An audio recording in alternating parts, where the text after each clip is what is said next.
Good evening, everybody. Good evening. Welcome to Savva Talks Football. This is the Spurs review. I've not got one guest or two guests or three guests. I've got four guests with varying different opinions on Tottenham Hotspur, on today's game, on Conte, on style of play, on the world. So this should be fun. Kuva, how are you? Struggling on, mate. Win against Chelsea, can't argue with that. Absolutely.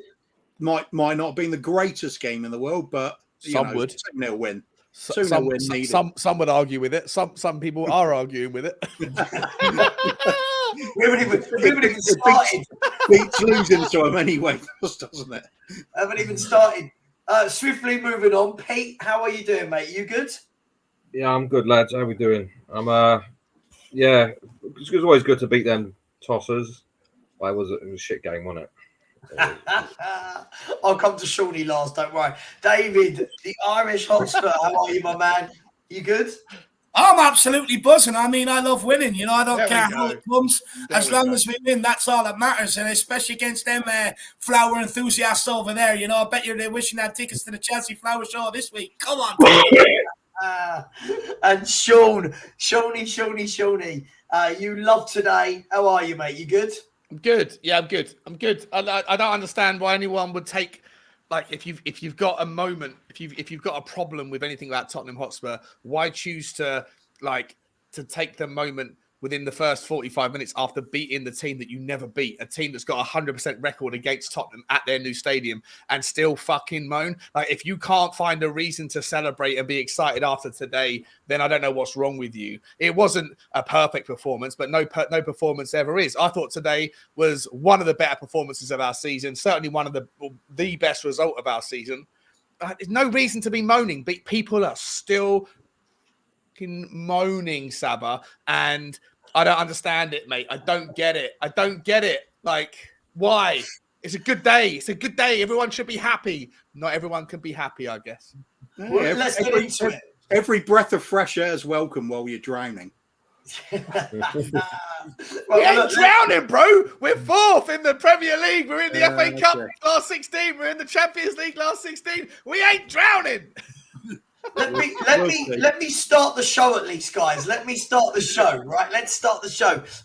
Welcome to everyone in the chat. There's all the usual characters in there, lots of different comments. We will get to them. Please, as always, keep it respectful, keep it clean. Please do not talk about other channels in the chat. Do not criticize any of the panel on a personal level. Feel free to criticize their opinion, but please keep it clean. And please smash the likes and subscribe to Kuva the Kang.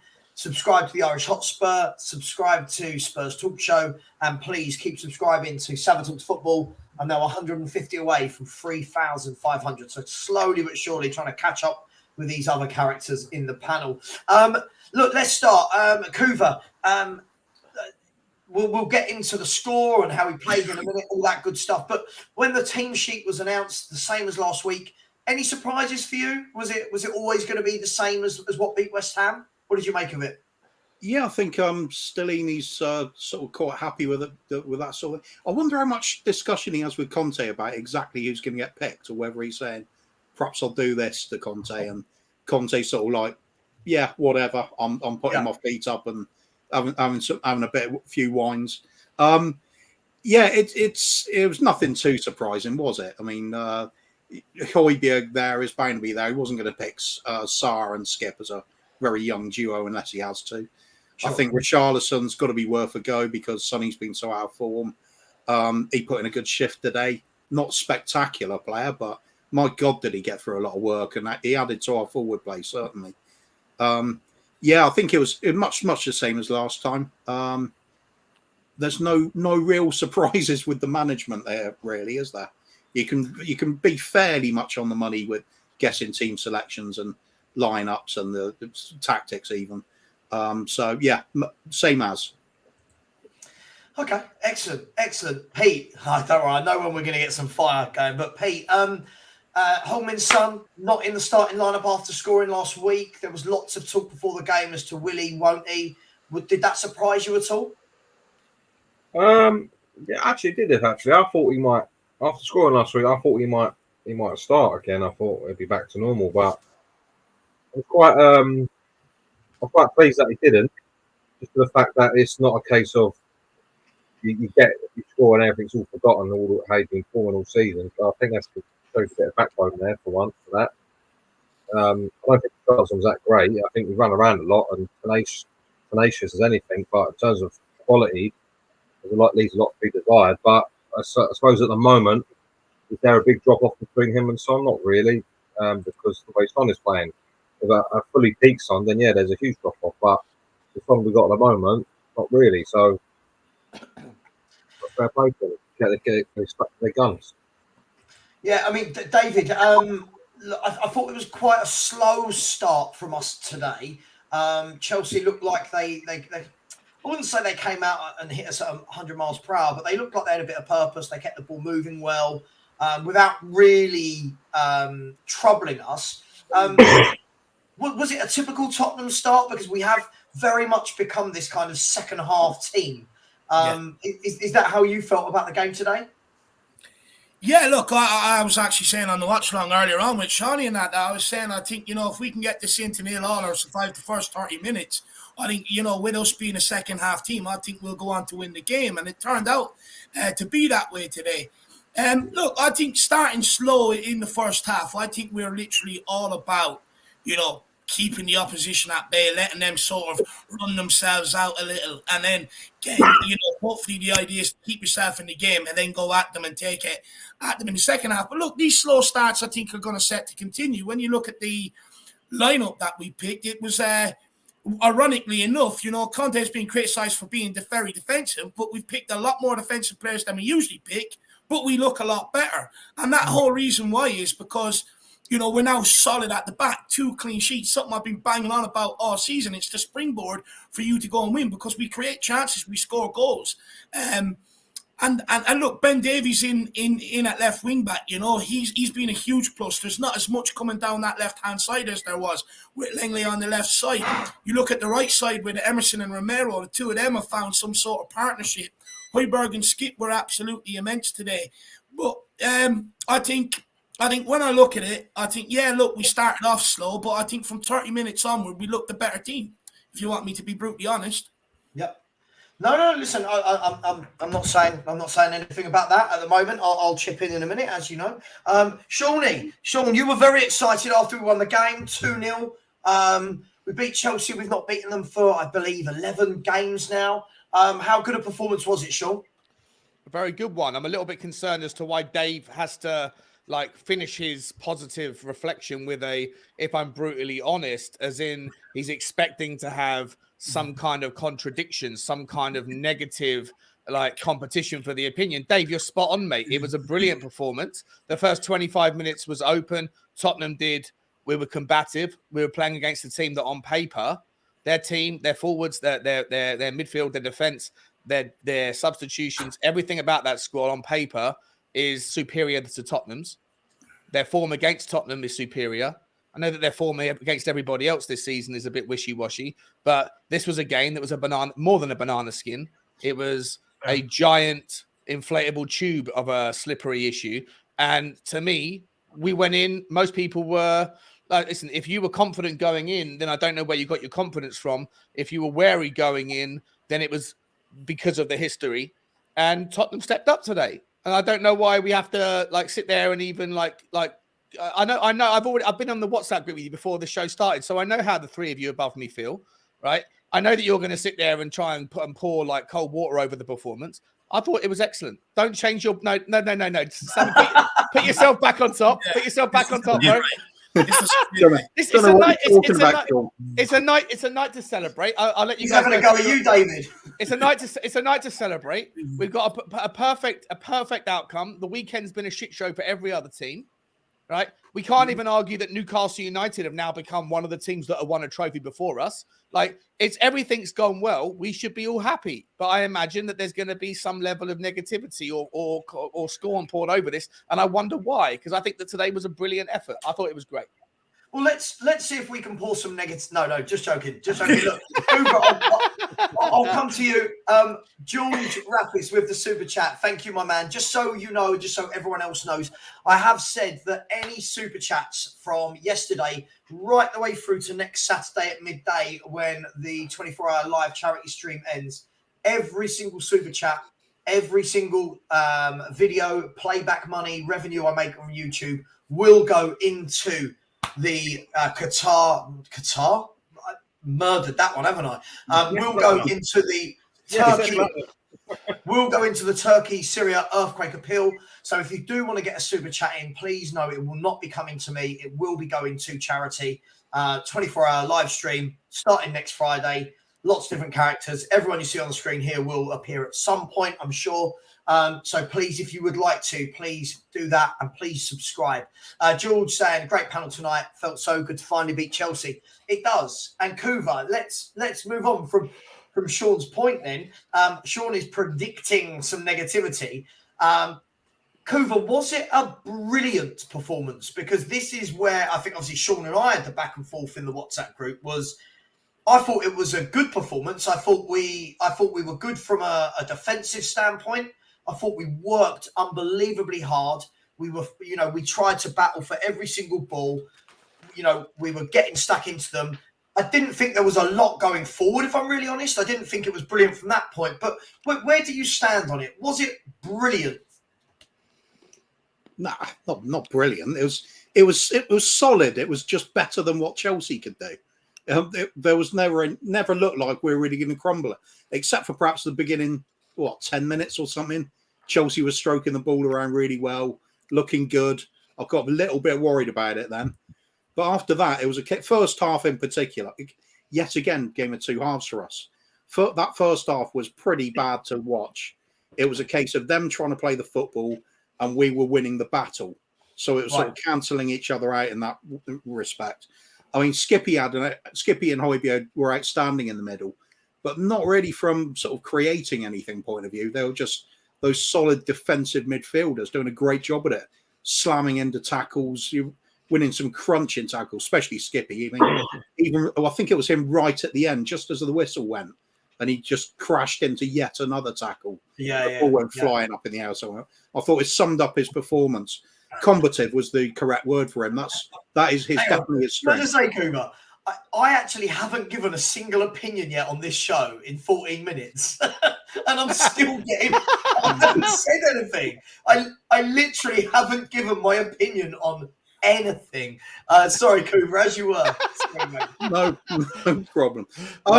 Yeah, I don't think we were outstanding, but we were competent. We were effective with what we did, and. If you look at footballing technique, I'd have to say Enzo Fernandez was the outstanding midfielder on the pitch. Ours were better at tackling and stopping the attacks, intercepting, doing all the defensive work. But you look at Fernandez, I'd be very surprised if you combine all of our midfielders if they'd passed it as much as he had. He was really spraying the ball around at will, looked a quality act. So it was a different style of play between the two teams. We were actually looked together. We looked like a solid unit. Did the defensive work well, took our chances when they came. Skip's goal was excellent. Really pleased for him because first goal and everything, and him being a homegrown lad, it's a special moment. And of course, the man himself, Harry Kane, with a header as well. And it's against Chelsea. These are all great things. But for pure footballing entertainment, not the greatest match in the world for me. I thought there was a lot of quality was lacking in the final third for both teams.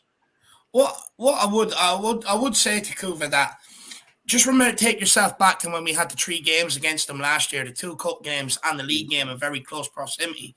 We were bullied. We were absolutely schooled, played off the football pitch. And, look, today, on another day, if we could have created more and probably bet them by more. But what I would say is like, for me personally, it was just good to see 11 players out there committed. Everyone fighting for the one cause rather than what we've seen before. And at least today, we've seen players pass 2 players in a white jersey where, at times we haven't seen that this season, but especially in them 3 games against them lot down the road. There's a lot stacked up against us going into the game today. The record. no matter when Chelsea have been piss poor before, they always put in a performance against Tottenham. Dier and Davies have been under heavy criticism this season, and they stepped up to the mark. And look, oh, my hand up, I'm number one criticism. I'm glad to be number one fan, criticizing them all the time because I don't think they're that good. But they stepped up today massively. Langley done well today. Romero's getting back to his best. He's been under criticism this season. Fraser Forrester has been under a bit of criticism. He played well today. Learned from the Milan game coming off his line. Emerson has been absolutely railroaded this season, putting a brilliant performance. Skip, at times have been criticised this season. Same as Højbjerg, put in a good performance for Richarlison with all the noise surrounding him. I think, I can understand. It was excellent today. It was really good today. I thought it was really good today.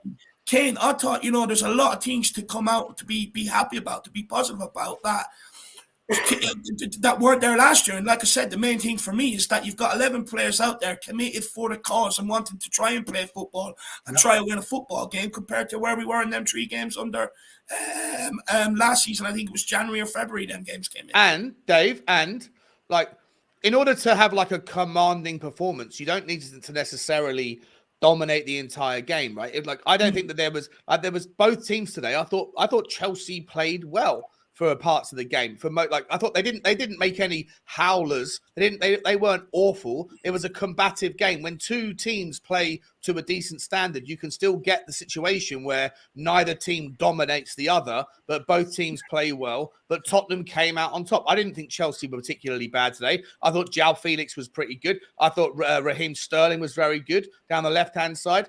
I thought in the areas where I was concerned about in the first half was Emerson Royale getting beaten for pace from a very active Raheem Sterling. But when Emerson did get back, Sterling would cut back in, and Ollie Skip was a little bit caught out positionally for a little part of the game. Second half, he corrected those issues. There was a lot of things in the first half that I went in at the halftime break thinking, there's a couple of areas there where Tottenham might get undone if that continues in the second half. Second half, it didn't continue. And as ever, the first goal maketh the game. The dynamic changes. It changes the entire shift of play, the confidence, the balance of opportunity, how people can set up. Getting the goal in the first minute of the second half when 3/4 of the East Stand were still in the queue getting their beer. It was mad. I was laughing about this on the Irish Hotspur. For Ollie Skip to score his first goal for Tottenham in such a massive game, and 3/4 of the stadium are still in the background trying to finish their pint of Stella. I feel a little bit sad for the guy, but we started the second half and we affected something very quickly, and then after that, the game changes, the dynamic of the game changes, and I think once Tottenham got the first goal, they grabbed the stranglehold of it and never let go. And I think all of those reasons are why people should be super positive about the performance. It might not have been dominant, but it was certainly controlled. And I think that against a Chelsea team that individually didn't play badly and individually outclass us on talent, I think is a reason why we should look through this and see more positives than any other reason. Hang on, can I just...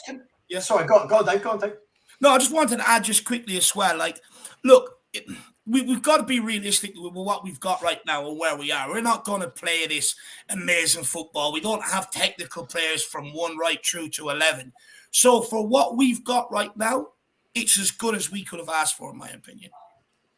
Yeah, look, Pete, let me come to you. Look, I think the difficulty here is I suppose it comes down to what people want to see, right? So like I said to you guys after the game, I think it was a wonderful result. It wasn't a shock to me. I think I've said it for the last 3, 4, 5 days that Tottenham should be winning that game.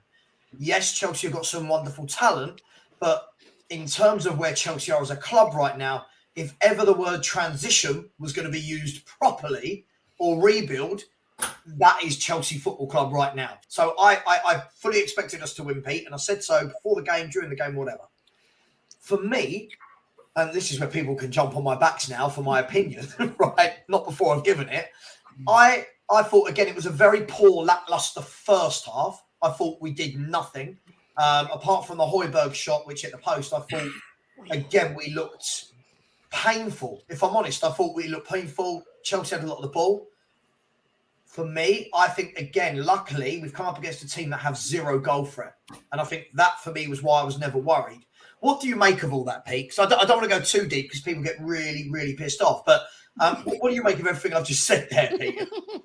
Yeah, I agree with what you just said, some of what Dave said, some of what Sean said. I think for me that game showed more about Chelsea than it did about us, because normally Chelsea could turn up, be bottom of the league, have 3 players with 1 leg, and they'll still beat us. Yeah, because that's how it's always been. No matter what happens, they turn us over, and the fact that they're not doing it rings alarm bells for them, I think. But listen, on the, I mean, I fell asleep in the first half. I'm not going to lie, I fell asleep for about 15 minutes. It was mind-numbingly boring. Did you actually fall asleep? I did. Yeah, honestly. Yeah, I fell asleep. Yeah, I like 5 minutes in, and then I woke up on 20 minutes. It wasn't that bad, mate. That says more about you and your work schedule rather than the game. I'm not sure that's the game. What in the first half? Look, second half, I thought we were much more composed, but in the first half, what is this whole we played? I don't know. The first game was the most open first 15 minutes I've seen from a Tottenham game in months. It was end to end. It wasn't. I'm not saying end to end. Like there was chances galore, but it was wide open. It was like Tottenham were trying to push up. We had a high line. Chelsea were doing the same. There was lots of turnovers, lots of chances. Sterling had the ball down his left. You had Perisic, not Perisic. You had Richarlison doing things down his side. You had Decky. It was an open 15 minutes, open first 15 minutes. And Dave, we were on the watch along saying this is a surprisingly open first 15, right? I feel like I've watched a different game to you guys then, because in the first 15 minutes, I'm sitting and watching it with Graham, going like, great. The sentence Graham said to me was, "Do you think they could throw another ball on so that we can play as well?" Like I thought for the first 15 minutes, Chelsea were dominant. Like I don't remember us doing. Disagree. I don't. Sorry, listen. Before everyone has a go at me, I'm just talking about the first 15 minutes for this segment. What happened in the first 15 minutes from a Tottenham perspective that made you think it was open? Well, what happened? I'll reverse it on you. What made you think it? What made Graham, say that there should have been a second ball on the pitch? Why do you think it was so dull? Because in the first 15 minutes of the game, Chelsea had 75% of the ball. Like we didn't have the football, so I'm trying to work out how it was open when we didn't have the ball. When we did have it, though, we looked to go forward straight away. You know, there was none of this dilly-dallying around. We looked to get forward. There was a bit of space for a Richarlison, for a Kane, and a Kulu in the first 15 when we did break forward.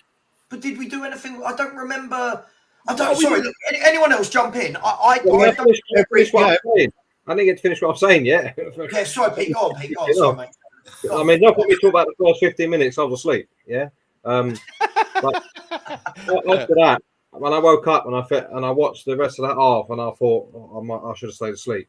Yeah, it was a bit like we tried to go forward, but then there was just no real quality, and then they tried to go forward, and they had no quality either. It was like as soon as the game got into like the final third on either side, it broke down straight away. There wasn't really any real quality on show from any team really, and. I mean, the second half we got the early goal, and then that was on them to come at us then. And then I think again it weren't really vintage in any way, shape, or form. It was and I don't look at result. I don't look at that result and go, right, we're on the turning curve now. Everything's great, because I look at the performance. Performance was still, for me, in my opinion, poor. Yeah, in terms of quality, it was good to beat them. Work rate and everyone's individual turning up for once, as Dave said. I can't disagree with that. Everyone turned up today, which is what don't normally happen against these lot. Someone, or at least 3 or 4 of them, will fold. So that didn't happen. So that's the main positive for me. But in terms of actually playing football as a team, I think we still have a lot to be desired, and they're even worse. That's just my opinion. I'm done now. Yeah, no. Listen, guys. By the way, I want to put this out there right now. At no point did I feel threatened by Chelsea. I think I said that very clearly. But I felt like Chelsea could have played. They could still be playing right now. Never scoring, and they were never scoring a goal. And obviously, look, that's not. Is that not down to some point to the fact that there was a decent organised outfit in front of them that's stopping it? Well, couldn't that be down to the fact they've got 2 goals in their last 8 games in all competitions? Sean, let's be honest. Bit of column A, bit of column B, though, right? Like you can't. You know, yeah. Sean, after that game, they could have stayed on the pitch, and 11 brasses would have come out, and none of them still would have scored. Yeah, that's how bad they were. Just quickly on that first 15 minutes before I know Alex needs to come in, but first 15 minutes, I thought it was quite open as well. But it looked like for every attack we had, every chance we created, Chelsea were creating 2. We were coming off worse. Yeah, that's fine. That's fine. It wasn't a cagey affair. It wasn't cagey, was it? In the first 15, it was fairly open. Is always the point I was making. But it was a much better start to the game than even the one earlier on in the season where we drew 2-2. Yeah. Oh, yeah. That was one of the worst performances. We didn't start in 10 minutes. So we got better than that.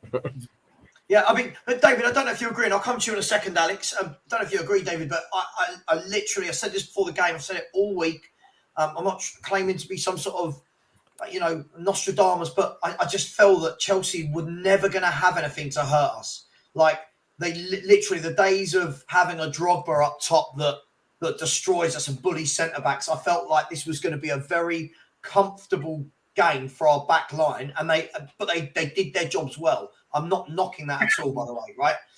We were comfortable in that respect, right? I don't remember. I'm just trying to think if Forster had too much to do. I was pretty comfortable all game for once. Foster had one save from distance, and then he got down low to when I think it was João Felix came through with there was a little bit of 1-2 football, whatever, and João Felix got there. Forster made more saves than Kepa in that game. 2-1. Just by the way, but is what it is. Just quickly, people in the chat, I don't know if you know how analysing a game works. We analyse the first half and then we move to the second half, right? Just calm down. It's a 2-hour show. If we just all sat here and went, yeah, it was brilliant, we might as well not have a debate. Just no, but I thought, back to the point, I thought Foster today, I was worried about him. I was worried if Chelsea got the ball, they'd have pot shots from the 25-yard, 22, 23 yards, put it into the corner and see how the big oak tree can get down. Today, he faced one pot shot. I forget who it was from, where he poured it away. He faced another shot that he dived for, and it hit his elbow, he hit the inside of his arm rather than getting to his glove to it. And the only other thing he had to do was when I think it was João Felix who managed to get a 1-2 of someone cut through, and he scrambled and got out, and he got down low and he grabbed the ball before it got to before the Chelsea player got there. And I thought that for me was brilliantly reassuring that actually he does have the ability to get down when necessary and come out and anticipate the ball when it's getting into the danger area. So I thought Foster had a good shift tonight, to be honest. I want to come on and talk about Forster a little bit later. Just before we move to the second half, Alex, welcome to the show. Look, you were at the game. What did you make of the first half? I know you're not one to hold back. So what did you make of the first half, Alex? Okay. Brilliant. Moving on. Second half is bang average. Is that it? There's just I don't know what game Sean's watching, but we all know he's deluded anyway. Honestly, I think I said I predicted we're going to win the game because we've got the better strikers. That's what happened. You know what I mean? We take on our moments and that's it. Chelsea would have been there till tomorrow, maybe next week, and they still would not scored. And that's it. I think we'd beaten the side that we expected to win. That's it, as far as I'm concerned, because we've got the better strikers. I don't think that first half was any better. I had an idiot next to me saying, "Oh, are you a Tottenham fan because you're not cheering because you're not protecting Emerson?" I'm like, "Well, no, because he's an idiot because he's acting up because he's trying to have a fight with what's his face, the Chelsea player." That's how much excitement it was. That's it. Two bad sides that are one's pragmatic and don't know, strikers, and one doesn't know what they're doing at the moment because they've got Graham Potter as their manager, and that's it. When you were Good going insight, to the game mate. Good today, insight. Alex, when you were going to the game today, were you expecting both teams? No, I wasn't expecting. No, I don't expect to see good football. I'm not expecting it. But my point is, this is exactly what I was expecting now from Tottenham fans right now. I'm expecting what I'm seeing from Sean at the moment. Oh, we need to be positive at the moment because, Kane scored the goal, it's 2-0 and everything else. Oh my gosh, it's so good. Well, that's why we're Spursy, bruv. That's why we're Spursy. You know what I mean? I was expecting to hear exactly what I heard from you. We're Spursy. I was expecting it. Would you like to describe the game, Alex? Let me finish. Let me finish because you've had your 5 minutes of fame. Man in all of the content creation. You've had your time to speak and make yourself known. Now Mr. Box Office is speaking now, and listen, bruv. While the apprentice listens, the master talks. That's what I'm talking about, bruv. Okay. That's what I'm saying. Because describe it in one word. Hang on, one at a time, please. One at a time, please. One at a time. Let me talk some truth to you right now, yeah. If we lost that game, we'd be saying the same thing, Sean. Let's really get to the point. You'd be saying the same thing. You would say it's either okay or bang average, because they are the two words that you use to describe everything in life that I've ever heard you give an opinion on. It's either okay or it's average. Like, the spectrum of your opinion goes from okay to average, and that is it. I don't know what else to expect from you. So you're right. From you, I expect nothing other than for you to report on this game as either okay or average. Congratulations. Okay. Now you've had your time. You deflected again. Answer my question. If we lost the game, Sean, would you be happy with that performance? Answer the question. Yes or no? If we lost the game, would I be happy with the performance? Yes. Right now, if you saw that performance right now, would you be happy with that performance? Answer the question. Yes or no? It's a yes or question. I wouldn't have thought as positively about it, because the result always dictates your opinion. But I thought the performance was good today. Yes, I do. So if we lost that game, you still say that's a good performance then, Bob? No, I would reflect accordingly, of course, like anyone would. Deflecting again. Here we go. Sorry, Savva, back to you. I've proved my point, and that's it. We're done. Here we go. You haven't proven anything, you Burke. Look, of course you're going to absolutely change your opinion and think more positively or less positively, depending on the outcome. If you win the lottery, you go, well, I picked the right numbers there. If you don't win the lottery, you're going to go, I didn't pick the right numbers there. Obviously, you're going to reflect on your number selection based on the outcome of the result. You absolute muppet. Of course you would. Hold fire. We're moving on to the second half. Hold fire. Just before we move on, let's take a breather. There's 300 of you in the chat, and for all these people who seem to be in this great mood, 58 of the 300 have pressed the like button. Come on, Spurs won. It's a good day. Smash that like button. And if you haven't subscribed, please do subscribe as I chase down to 3,500. Just another 146 to go. So thank you to the 4 people that have subscribed while we've been streaming. Kuva, we move on to the second half because, woof. Oh, I thought we're done. That segment ended the way the first half actually ended, with everyone in a big brawl, right? That's a talking point in itself, isn't it? The brawl. We're going to come to that. I just want to talk about the second half. There's method to what I'm doing here. Just let's. All right. Okay. You got a lot of people coming into your stream right now calling rants. Rants raid. What's that? What's that? Rants. Oh, big up Rants. Big up. Okay, so on Twitch, so Rants and Bants was streaming. He could see I was streaming, so when he finishes his show, he sends everyone over to my show, and then they type in Rants raid, which means big up to Rants for sending them over. So very cool. Big up to everyone that's come in. There's 1,118 of you now in the chat. Wow. That's just jumped amazingly. Wow. There's 308 of you from YouTube and 810 from the world of Twitch. So let's get into something really controversial. No, joking. Kuva, let's perform off, Kuva. Was it a red card? Because this is another one which is dividing opinions massively. Was it a red card? Right. The moment I saw it, I thought, well, that's got to be red. It's a hand in the face. But when you get the benefit of watching it again on TV, and then the VAR lot would have seen the same thing, you can see that the shove back was supposed to be on the shoulder, and it slipped up into his face, which I think that's accidental. Would have been very harsh, because you've got to look at the fact double yellow, right? What it was the right decision as far as I'm concerned. No, it wasn't. No, but the first tackle by Ziyech was the one that took over, that took down Richarlison. Referee comes over, gets his yellow card out, doesn't get a chance to show it before the melee ensues. But was that tackle a yellow card? Because I didn't. Well, the referee thought it was. I'm not sure it was, but the referee had his card out to show it. Then it gets disrupted by the melee. Then everything calms down. Then he's listening in his ear. And the ref gives the red card, obviously on the instruction of the VAR. Then in the other VAR ear or whatever, he gets told, actually go and check it for yourself. And then he looks, and maybe, I think Kuva's got a point, that the shove wasn't necessarily a straight red, but it was certainly a second yellow. And if you've given the first yellow for the tackle, the second yellow for doing that does clip someone's face, the guy, by hook or by crook, the guy should have been off. There's an argument for that. I don't think Ziyech made the tackle. I don't think Ziyech made the tackle anyway. I think it was someone else.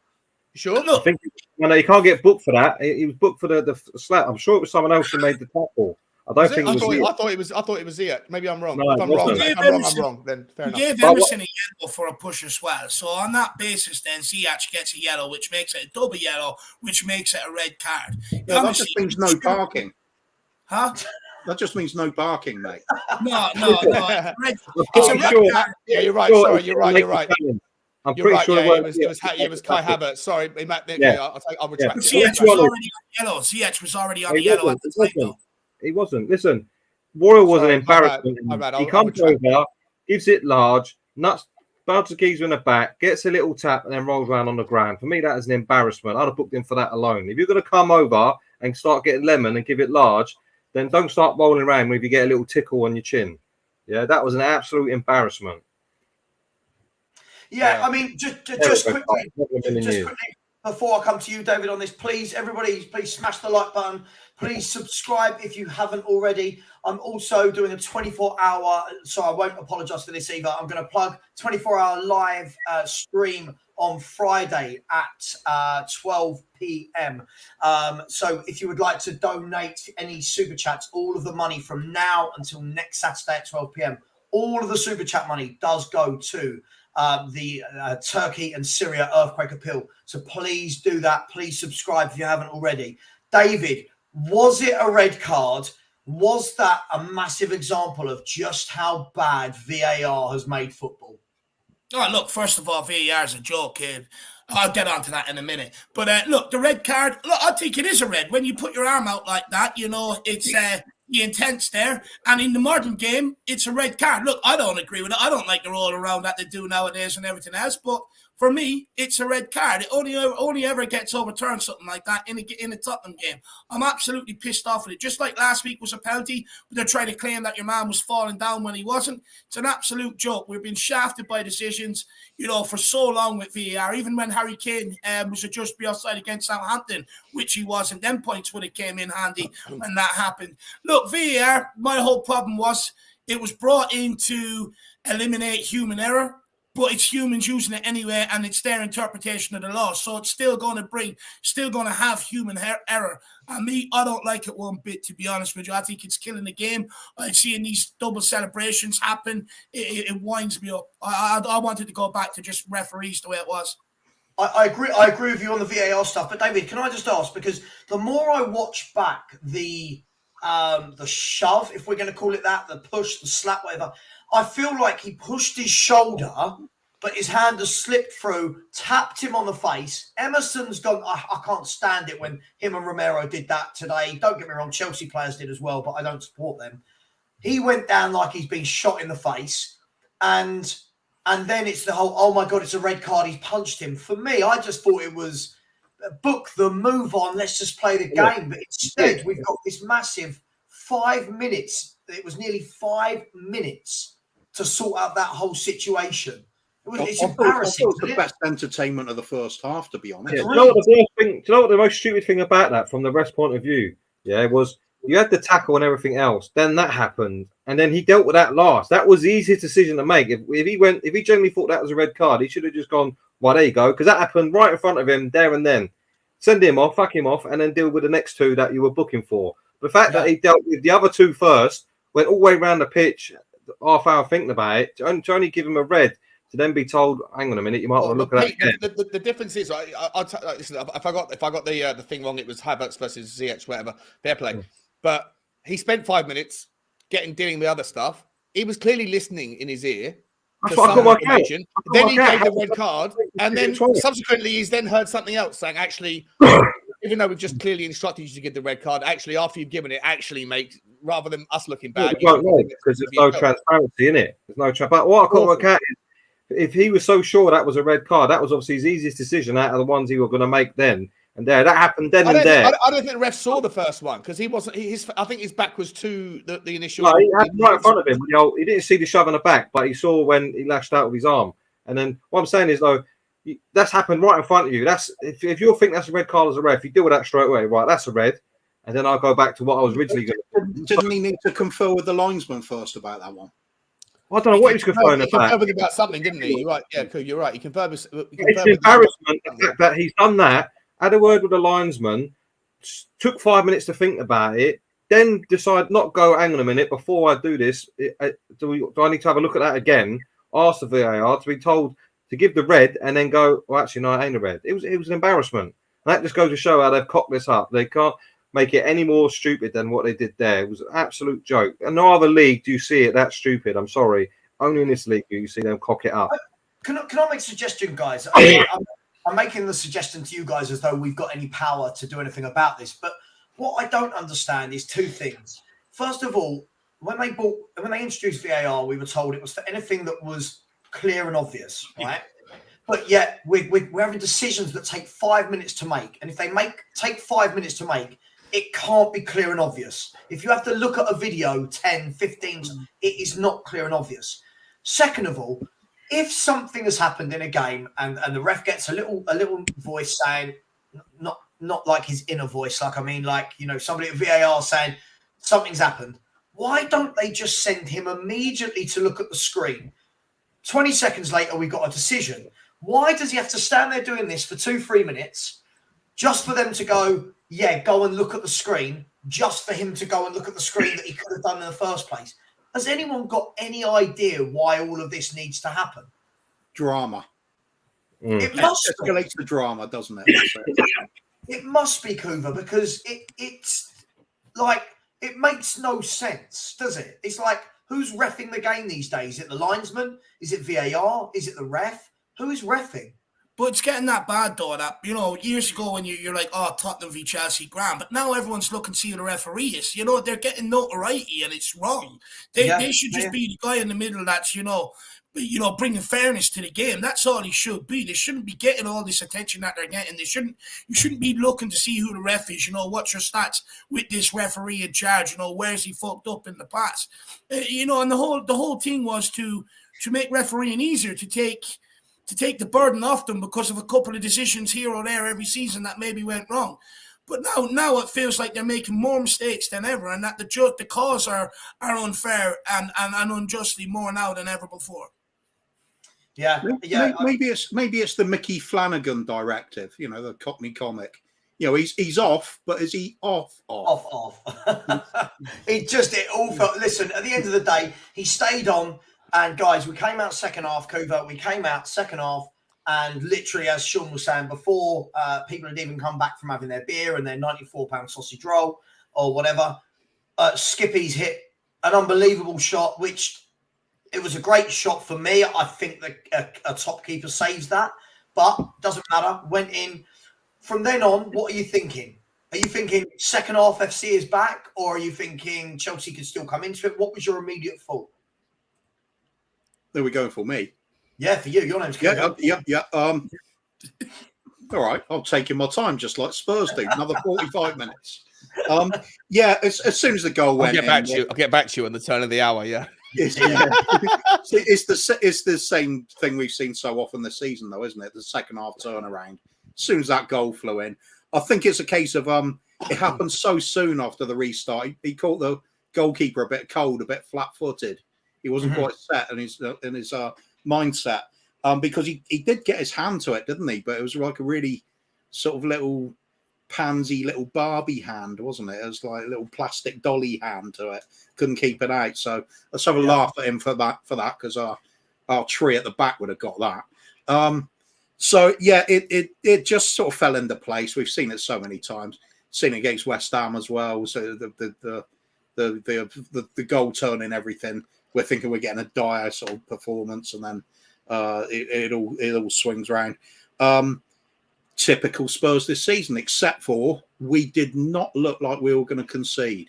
I thought we defended really well, everybody as a unit. And it was nice seeing the likes of Romero back with a bang. He was pretty immense at the back, I thought. When he gets criticised is when he does mistime the tackles, and he'll get booked or sent off for it.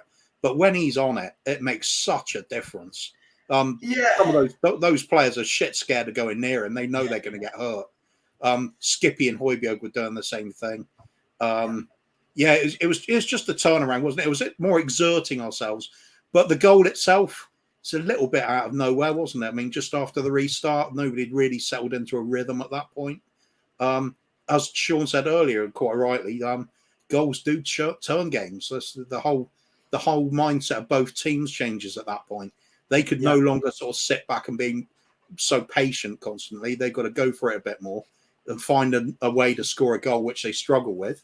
And it suited us to the ground because we could just hold shape. I mean, and most Italian managers love that when you can have your team just hold a defensive shape and just hit on the break.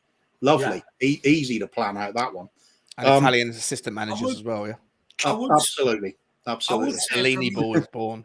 Yeah, I love this remote contact. It seems to work well, doesn't it?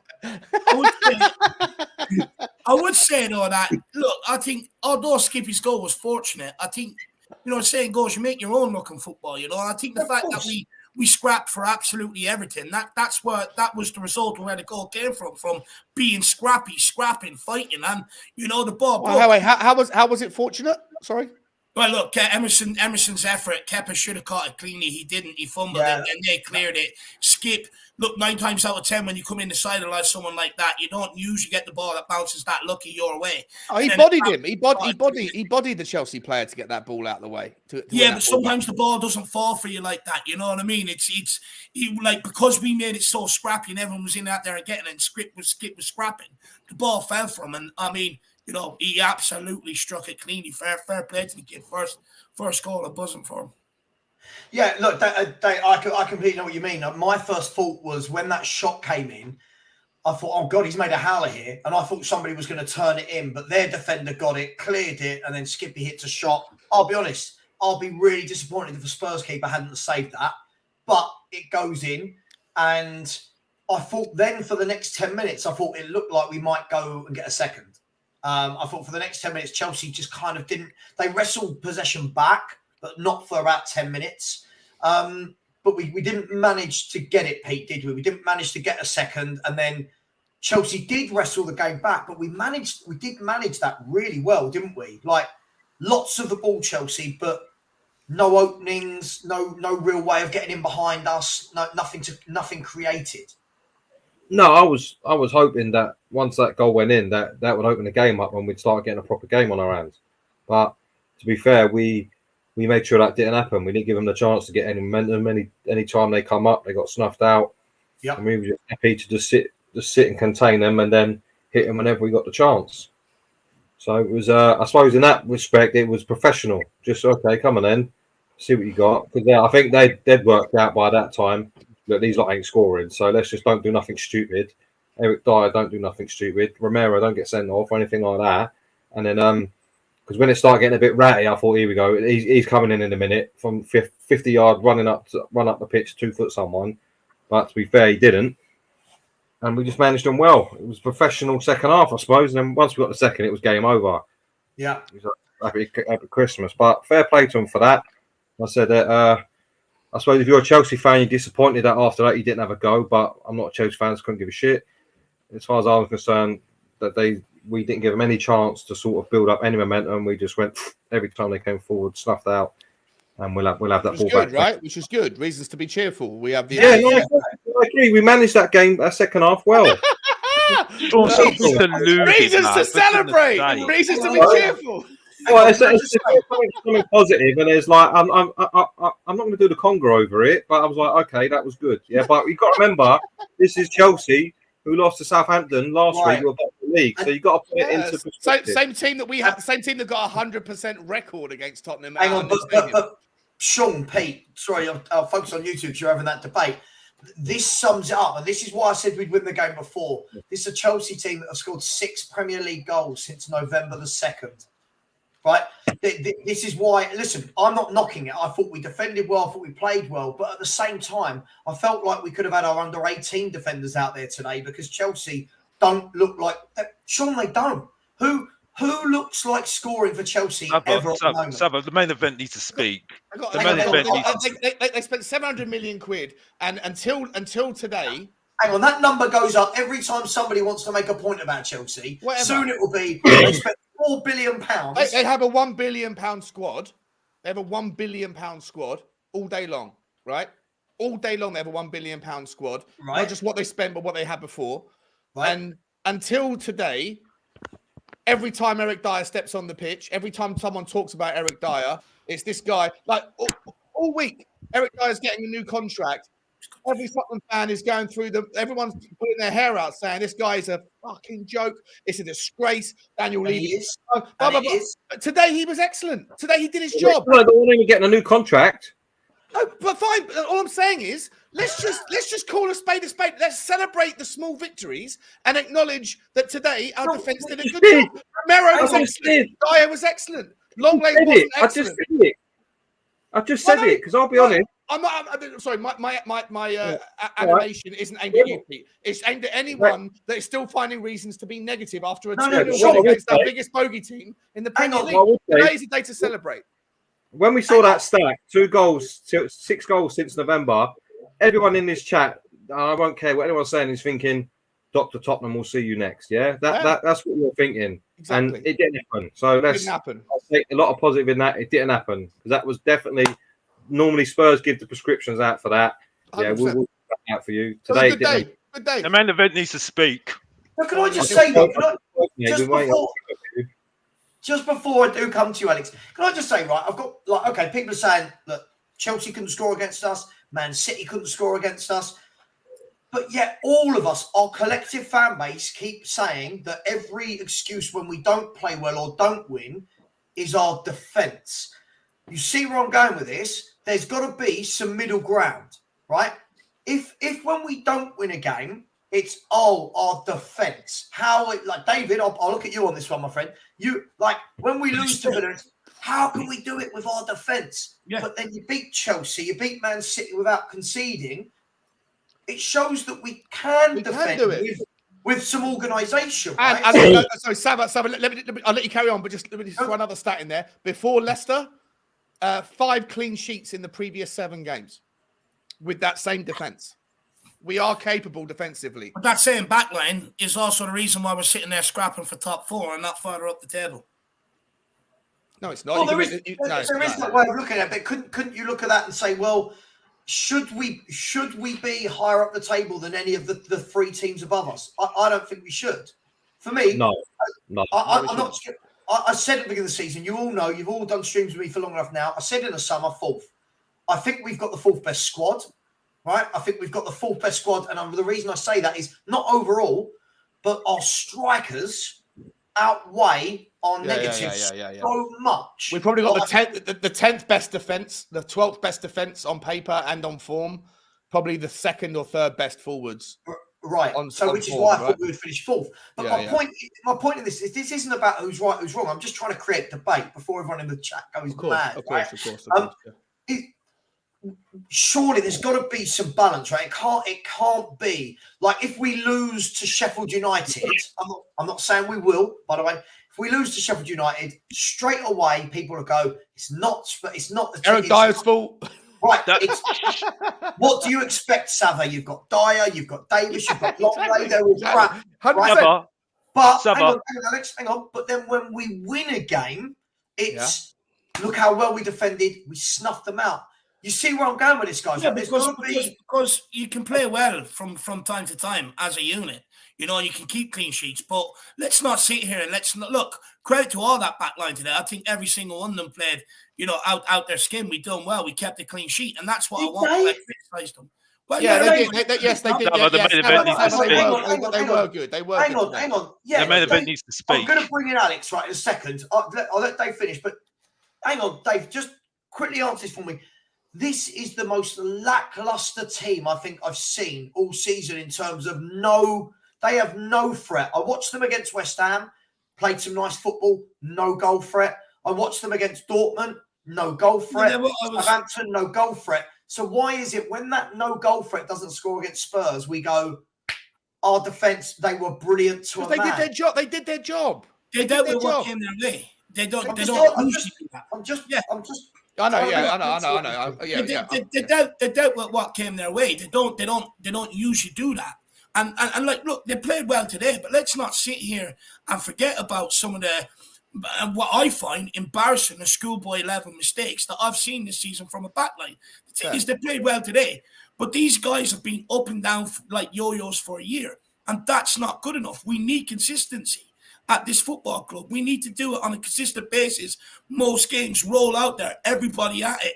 So have the forwards, though, Dave. So have the forwards, right? If you're gonna criticize areas of the team for yo-yo, flip-floppy, kind of inconsistent form, you can make the same you can have the same conversation about Harry Kane. I hear you, Sean. I hear you. But what I would say is, let's look at the numbers here. The forwards don't do it nowhere near as often as the back line. The springboard for the last 2 games is we scored goals, but we kept clean sheets. We haven't done that on a consistent basis this season, even though we have scored goals a lot of the times.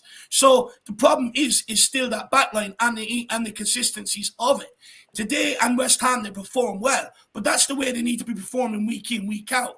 You know, some of the mistakes they've done this season is absolutely criminal. Given the quality of the forward line, out a lot more than what the back line. They don't bail us out, mate. They're doing their job, and the defense. Then they do the job. Whatever way you want to work. But the forward line are of such a high quality. I think we can all agree that the forward line that we have, the forward 5, the forward 4, the forward 3, or the forward 6, whatever you want to think of it, it's one of the top 3 forward lines in the Premier League, and it's going against defenders that are 4th, 5th, 6th, all the way down to 20th. So to say that they bail out the defenders is, I think, to be disingenuous. They are doing their job. Alex, let me finish my point, and then you can come in. You've had so much time to speak, bruv. You've had so much time to speak. We're part of a conversation. You've had so much time to speak, though, bruv. I've listened to you for 25 minutes, waffling on about this team being so good, bruv. This is crap.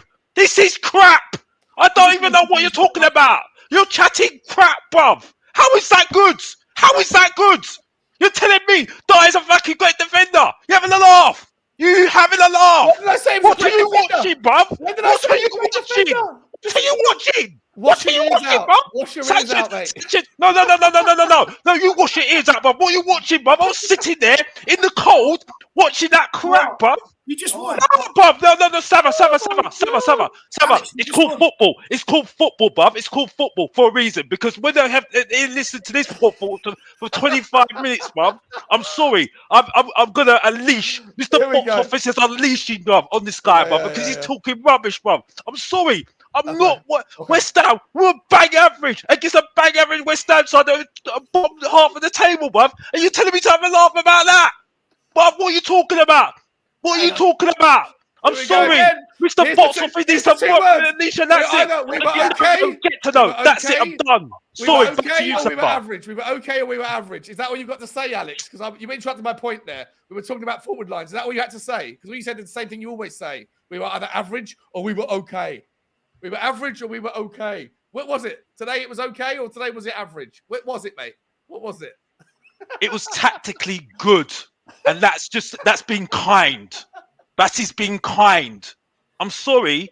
I can't believe I'm saying this, but I'd rather listen to Savva, because at least I'm going to get some sense of common sense at the end of the day. You know what I mean? Because at least Savva talks my language at the end of the day. At least he says what his truth is, and people have a go at him. I'd rather have him because I know at least I'm going to get the truth. When I'm listening to you, Stu, I'm just saying, oh, it's nice and rosy at the moment because we're top 4. It's great because Chelsea is so bang average, though. But we still did well. Oh, Dier was so good. Virgil van Dijk was so good as well. Oh, it was so good. Oh my gosh. Oh, you know what? It was so good. Honestly, please, I wasn't born today, but you can be happy. You can be happy with the win, but you can be happy with the win, but still be, upset with what's gone on this season and upset with certain things that happen at this football club. But you can still enjoy a win. You can separate the two. Alex can't. He has 2 ways of thinking. It's either okay or it's average. I'm not sure what the difference is. I'm not sure anyone knows what the difference is between okay and average, but apparently Alex has decided that the spectrum of opinion is between average and it's okay. Whichever one of those it is, I don't know. I choose to work outside of those parameters, but good for you, Alex. Continue with that. By the way, Mark, I'm not being disrespectful because I've been sitting there for 25 minutes listening to Sean, by the way. And by the way, Pablo, I'm sorry. Sean's talking loads of absolute waffle. And like I said, I'm the professor of truth and entertainment for a reason, bruv. So respect that and put respect on my name as well. Mr. Box Office every single time. If you don't know, get to know. Back to you, Savva. Talk your truth, bruv. Get on with it, bruv. Alex, are you a champion scuba diver? because you should be, because anyone who can hold their breath for that long, definitely in the wrong trade, man. That was brilliant.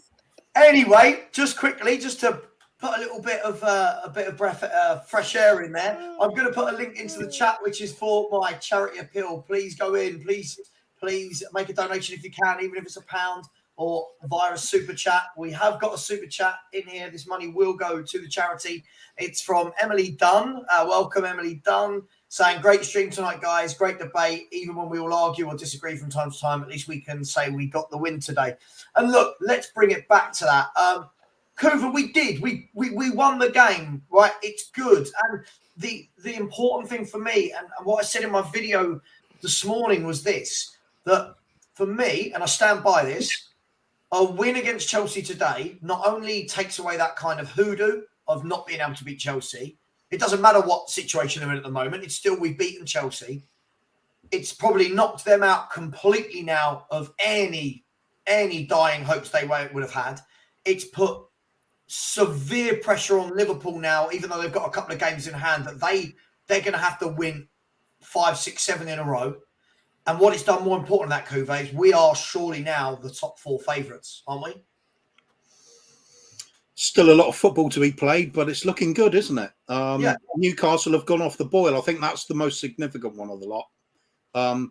Because only a few weeks ago, I mean, start of the season, Newcastle were drawing a lot, and we thought perhaps they won't get a top 4 this season.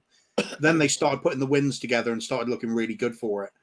But then it's off the boil again. So we've consistently, if you like, managed to keep some points ticking over, regardless of how well we've been playing. Yeah. That seems to be, at the end of the day, that's what makes the difference. Liverpool wildly erratic. Chelsea, well, today, watching them today, I think their era seems to be over now. This new ownership, it's all the old stuff where they had one over of us. Yeah. I think that's completely gone now. They're rebuilding, like Hoover. When people use that word rebuild, I feel like it's used in the wrong way every time.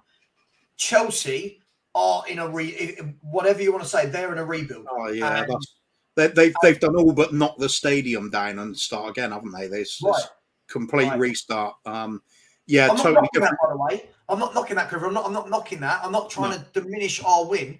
We still had to get a win, and somebody made a good point in there earlier, saying, you know, as much as they are bad at the moment, as much as we all expected to beat them, it was a banana skin. Because if something happened in that first half, let's say Raheem Sterling cuts in and bends one in the top corner and we lose 1-0, that completely changes the narrative for our season, for their season, for the top 4 race. So it was really important by hook or crook to get that win, wasn't it? Yeah, of course it was. It's confidence is a massive thing in football, isn't it?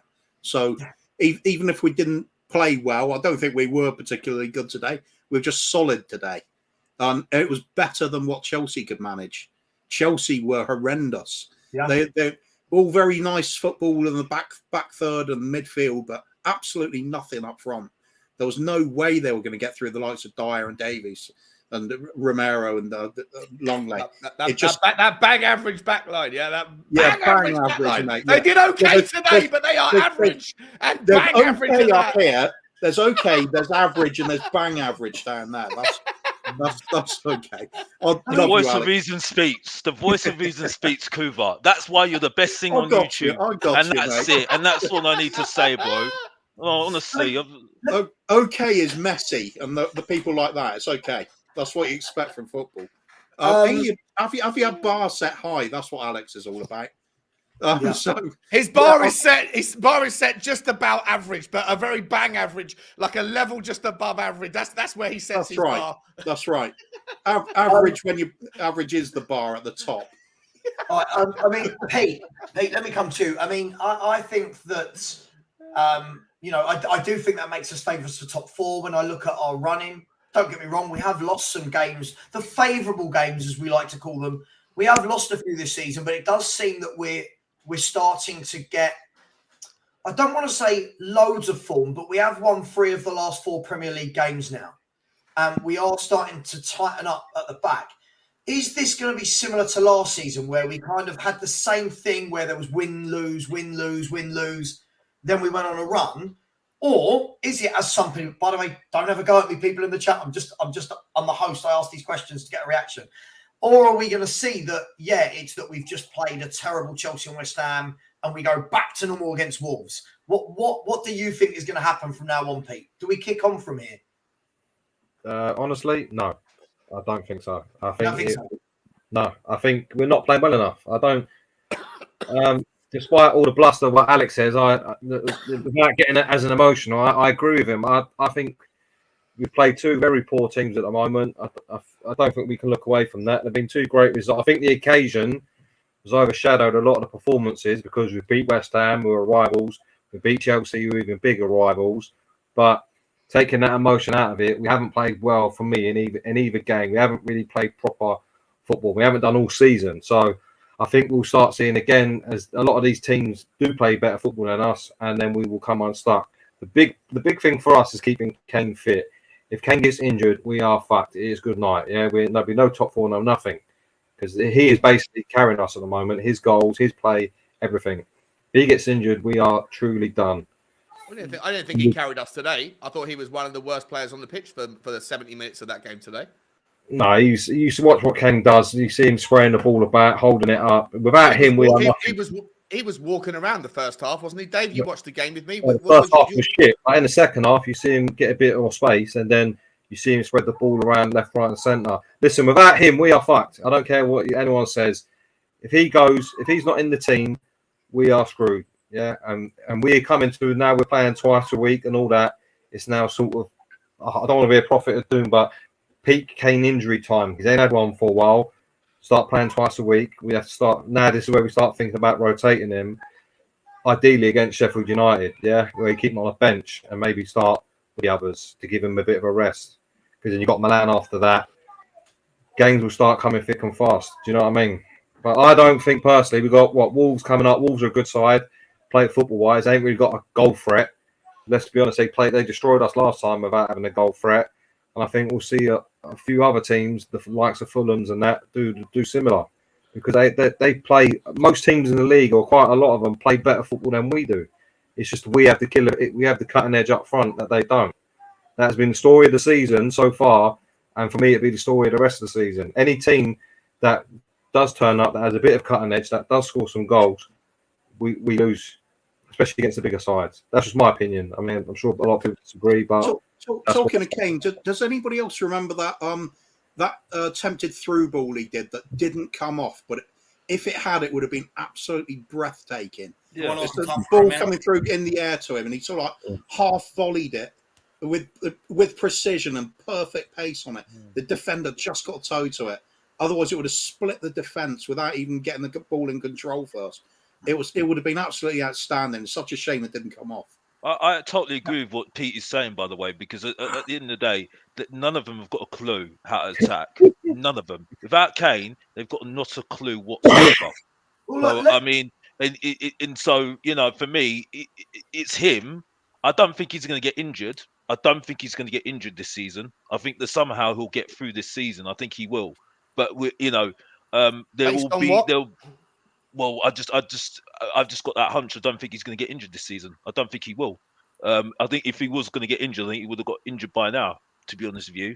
And I think he's done well to stay fit. You know what I mean? But for me, I'm just, for me, I think he's the important guy at the end of the day. I'm not too interested in Song at the moment, and I'm interested to see what's going on with Dan Juma at the moment because I was told. He's a good signing. Well, where is he at the moment? Because I haven't seen him. Where is he? Where is he, bro? He hasn't been necessary, has he? You know what I mean? So, no. But the point is that whether he's necessary or not, I was told that he's a good signing. He's a good signing. Well, he hasn't been used right now so far.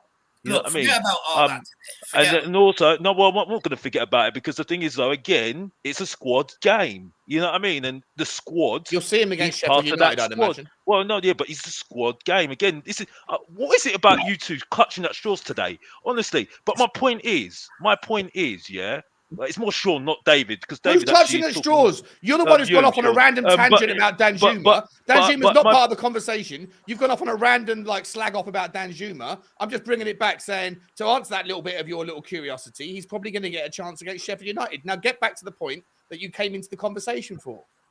Just so I was just rudely interrupted there. Let me just get back to my point. I just digressed there. But anyway, moving back on. My point is that I said, we're looking good with Kane, but Kane needs to be in that team at the moment because, as I said, Song I'm still not convinced about at the moment.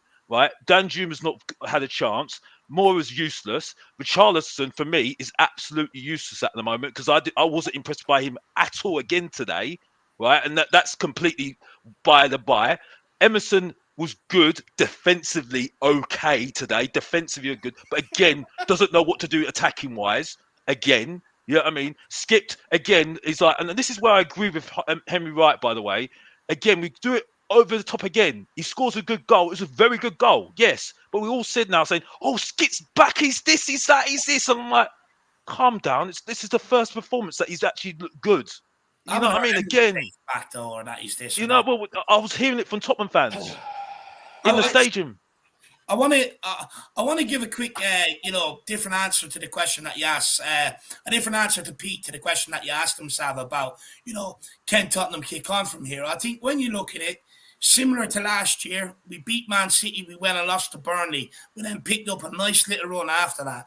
And it's similar this time, and it's also in and around the same time as last year, where we beat Man City, lost to Leicester, and now we've won 2 London derbies back to back. So I would say that there is that possibility that we could go on a run. But look, there's a lot of variables that have to run with that.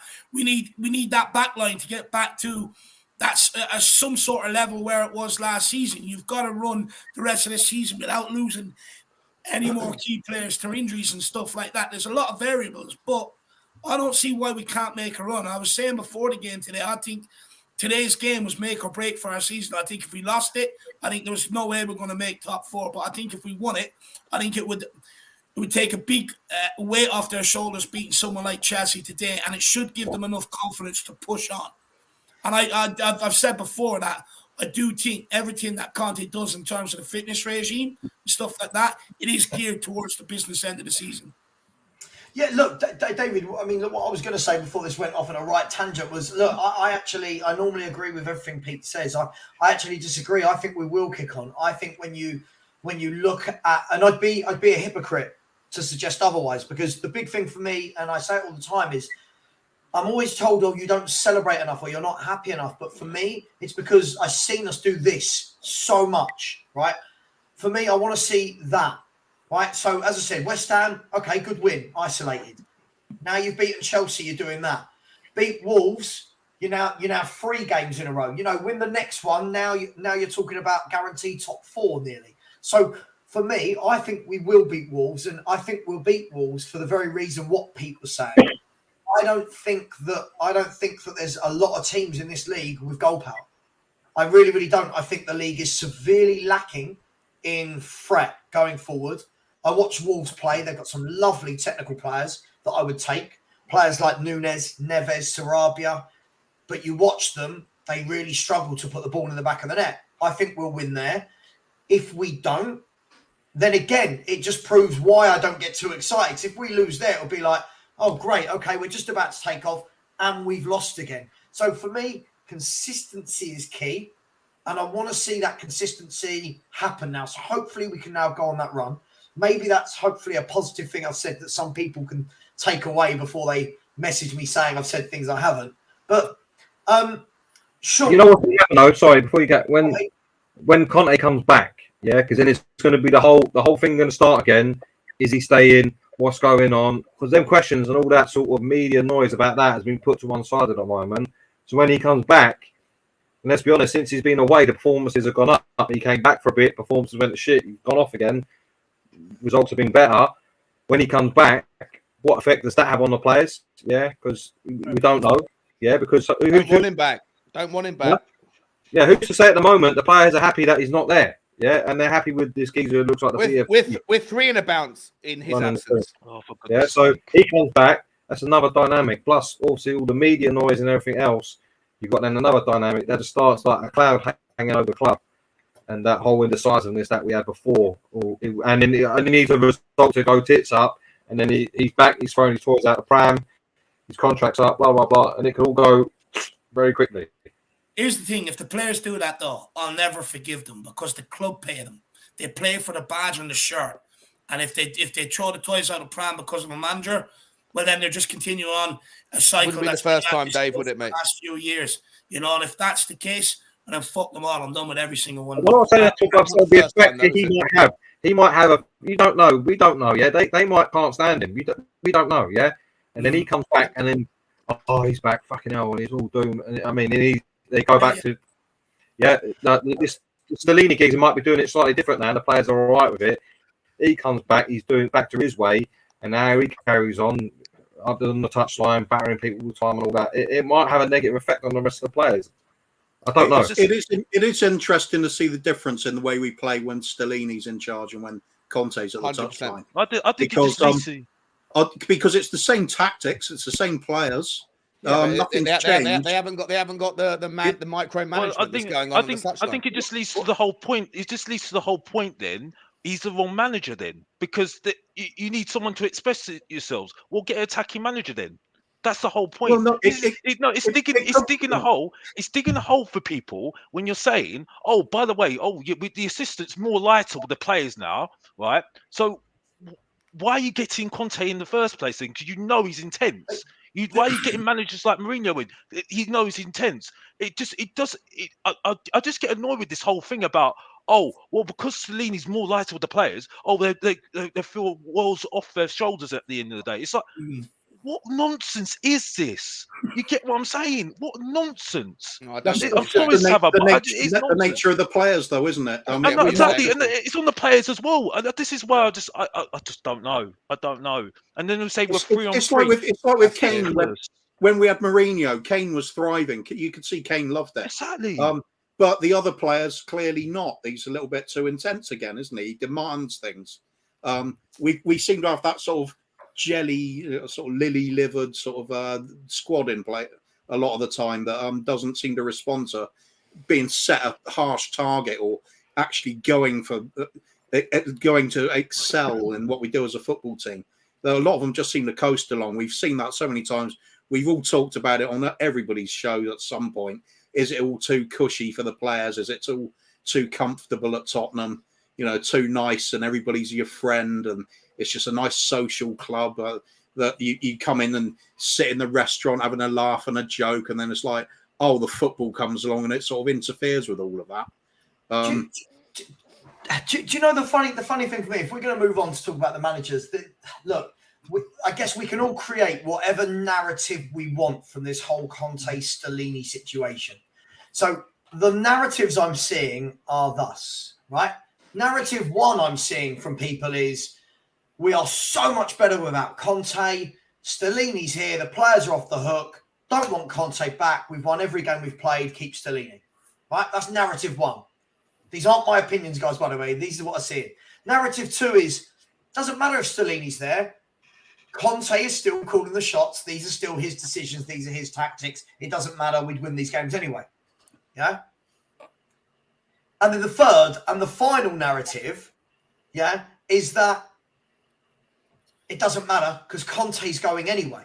Like people still, it doesn't matter if we're top 4, if we're still in FA Cup, Champions League. People are still on this narrative that they believe that Conte will not be a Tottenham Hotspur manager this time next year. So, look, Sean, I'll come to you.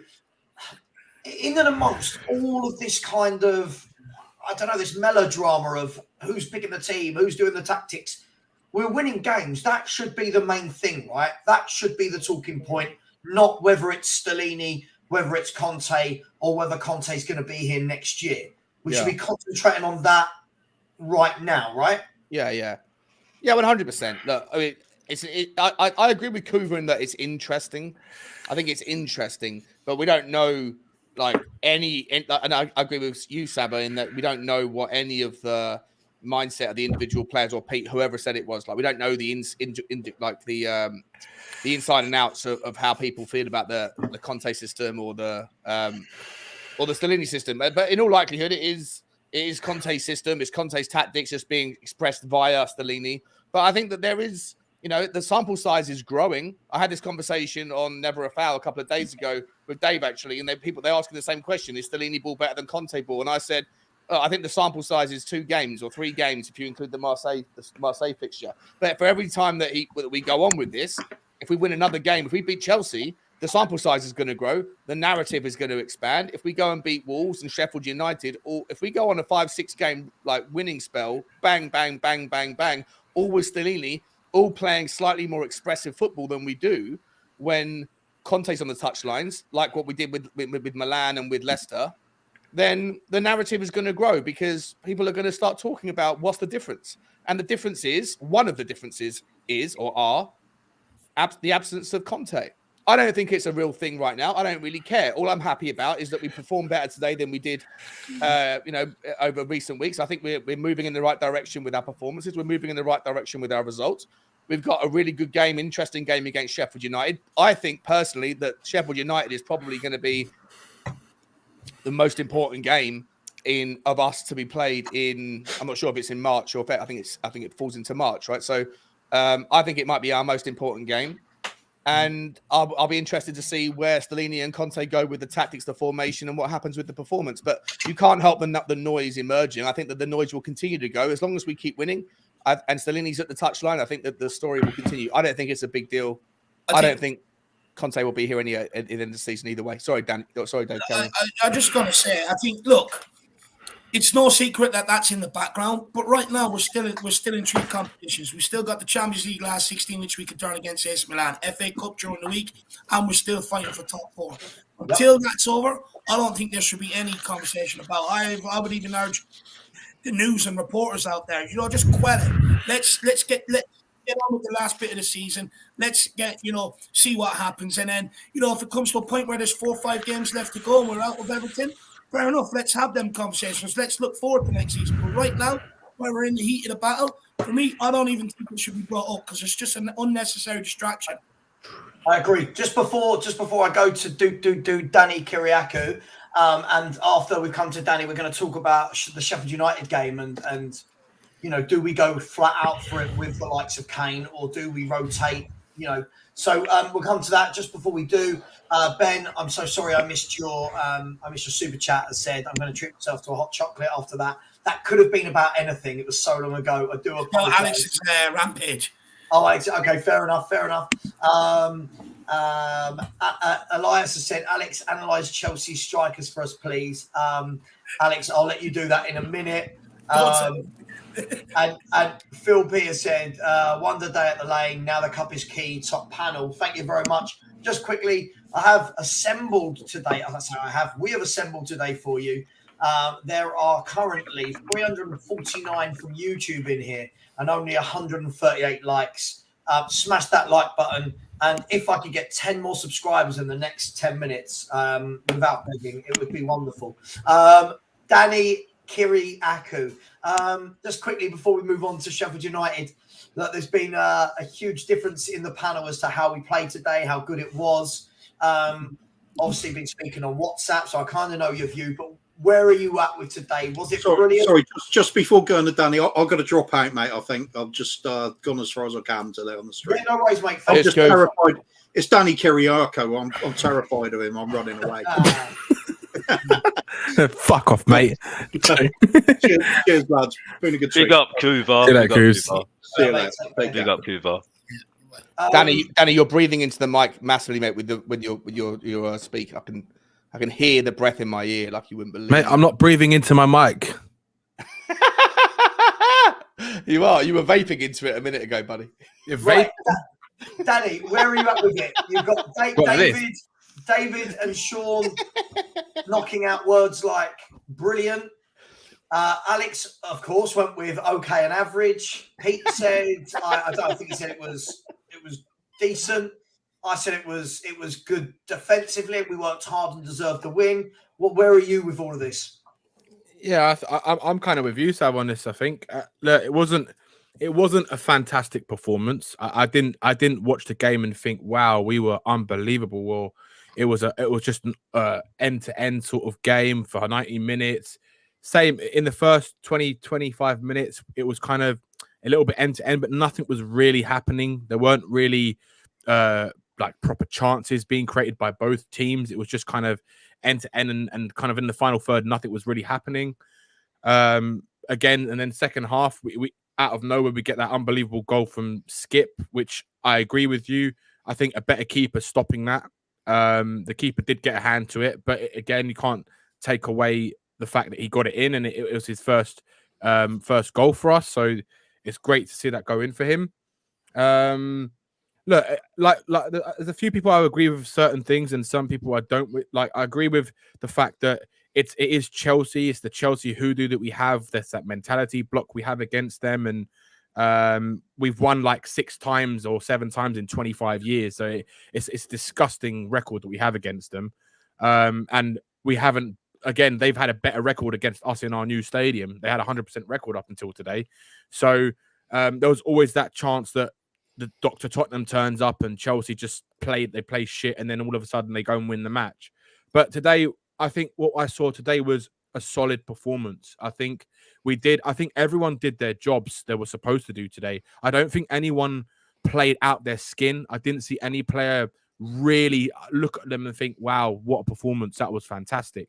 I just thought everyone was good. Everyone did their job. And I also think that we've got to remember here, we are playing a Chelsea team that, like you said, Sav, they've scored 6 goals since, when was it? November, right? It's the beginning of November. Yeah. They've won 3 games in 15. They are on a shocking run. They've been performing so bad at the moment. So I think I think we can't get carried away with the result, even though considering it is Chelsea. I think we need to kind of just look. We're going to celebrate. I think everyone's happy today. I was over the moon, but I wasn't jumping up and down like with just joy. Like, oh my god, we've just fucking beaten Chelsea. If we'd beaten a top Chelsea team, then I'd be looking at it and thinking like, wow, now that's a tough feat, right? But we have to be honest. And this Chelsea team, they didn't really give us any threats whatsoever in the match for the whole 90 minutes. I didn't really look at them and think, yeah, they're gonna really danger us, really. So, you know, Danny, just quickly on that, because we defended well. We did our jobs. Hang on, just quickly on that. I'll tell you what I was grateful for.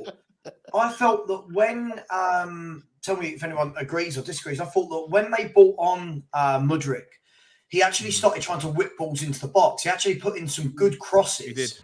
But again, there was no one in there. Like, there was no one in the box, and I was surprised they with Emerson Royal on a yellow card from the first half.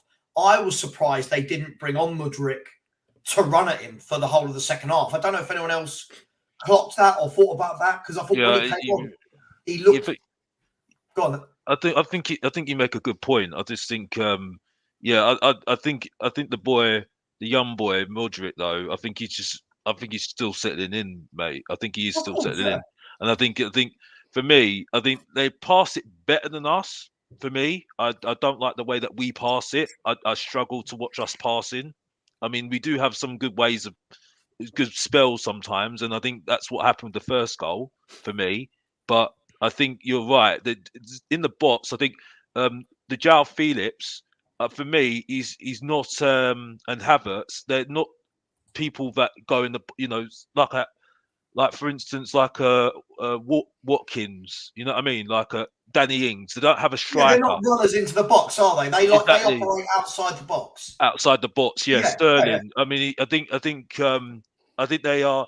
You know, they look good on the eye, but they just don't have that cutting edge up front to do what they need to do. And I think for me, I think that's why I'm not looking at that, because I still think if you're a better side, you would put them to the sword, if you know what I mean. You would put that sort of side to the sword, you know what I mean? Because you've got a striker like Harry Kane. I think you would have, scored more goals, you know what I mean, with the opportunities as well, if you had a creative midfielder. I think anyone has Harry Kane scores more goals. I mean, fucking Harry Kane. I know, but I'm just saying a better team. In other news, water is wet.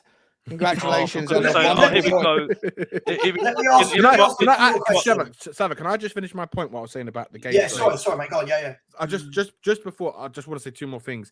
I think the defense today, like David was saying, right? Look, they did well today, right? They did well. Okay, we stopped Chelsea.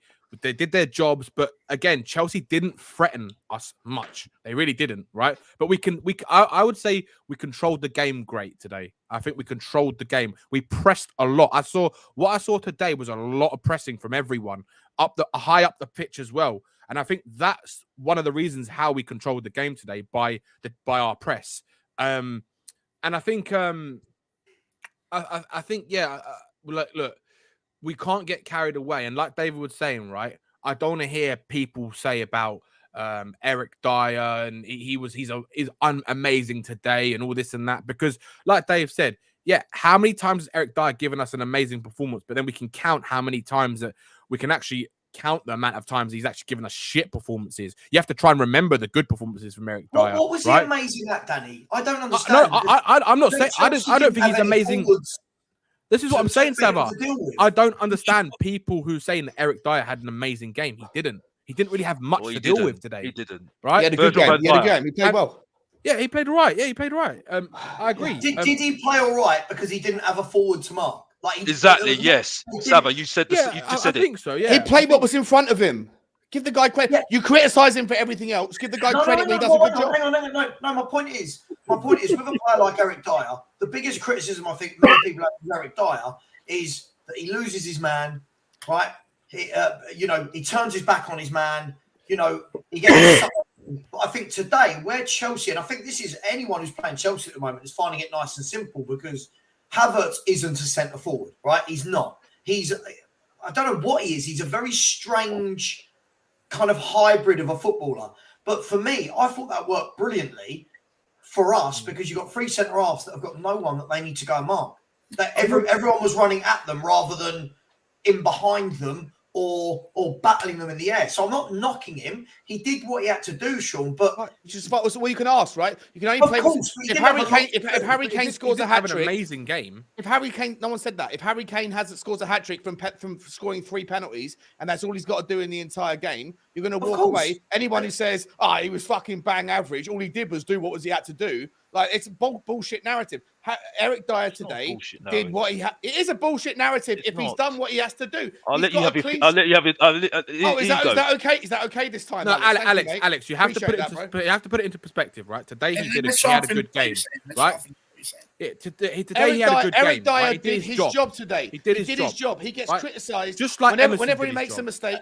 Whenever he makes a mistake and whenever he has a tough night, he gets lambasted and thrown under the bus. And that's the cards that he has been dealt as a defender. You make a mistake, you're punished. If you're a goalkeeper and you make a mistake, like the XG is going to be high that you're going to concede. Today, Eric Dier did his job. Therefore, there's nothing to complain about. He had a good game. What is wrong with acknowledging a player for having a good game on a night when you beat Chelsea? Nothing wrong with it. The reluctance to acknowledge him having a decent game is actually it tells me more about some people's opinions than what it does about Eric Dier.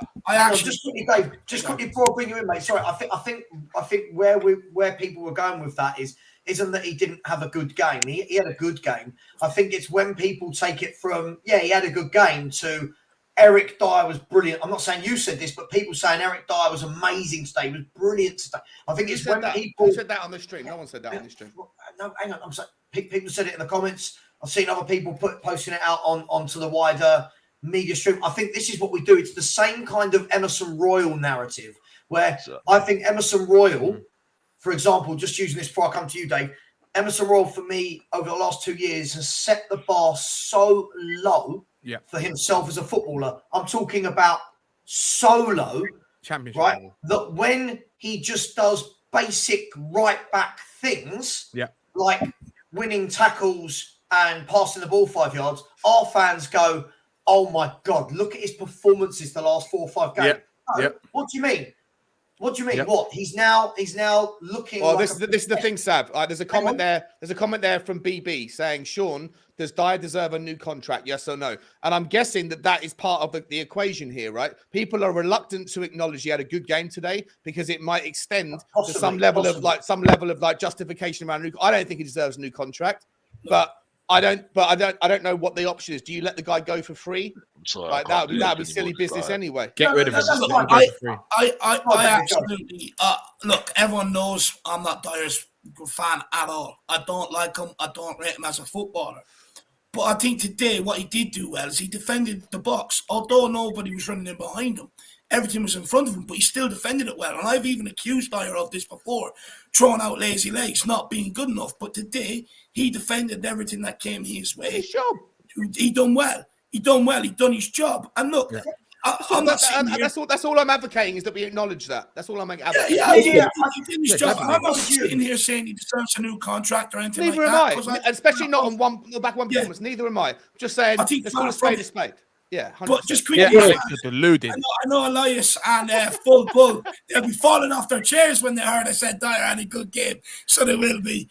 David, please keep saying, keeping that whole narrative about Dier, because you're absolutely spot on, bruv. Yeah, when I've had to apologise to you because you were telling me about this guy, right? I'm not listening to Sean because I'm sorry that I'm not giving him the time of day. He should be at this club. I'm sorry, he's done. But I'm sorry, David, you're absolutely spot on, bruv. I'm going to stick by that because you were the one that were telling me about this guy all this time, bub. So keep that narrative, bub. And you were absolutely spot on about this guy. He's useless, and that's it. He should be at our club, and that's it. I'll give you back to Savva now. I'll say is the best thing Eric Dier about today was I forgot he was playing, and that's from a positive. And he didn't make any mistakes to highlight himself, and he didn't do nothing that he didn't do nothing fantastic either. You'd forgot he was playing. By the way, he got the assist for Harry Kane's second goal. Well, that's just when you found out he was playing. What I'm saying, but that's probably the positive I can do it. Like, he didn't make any cock up. Much. He did his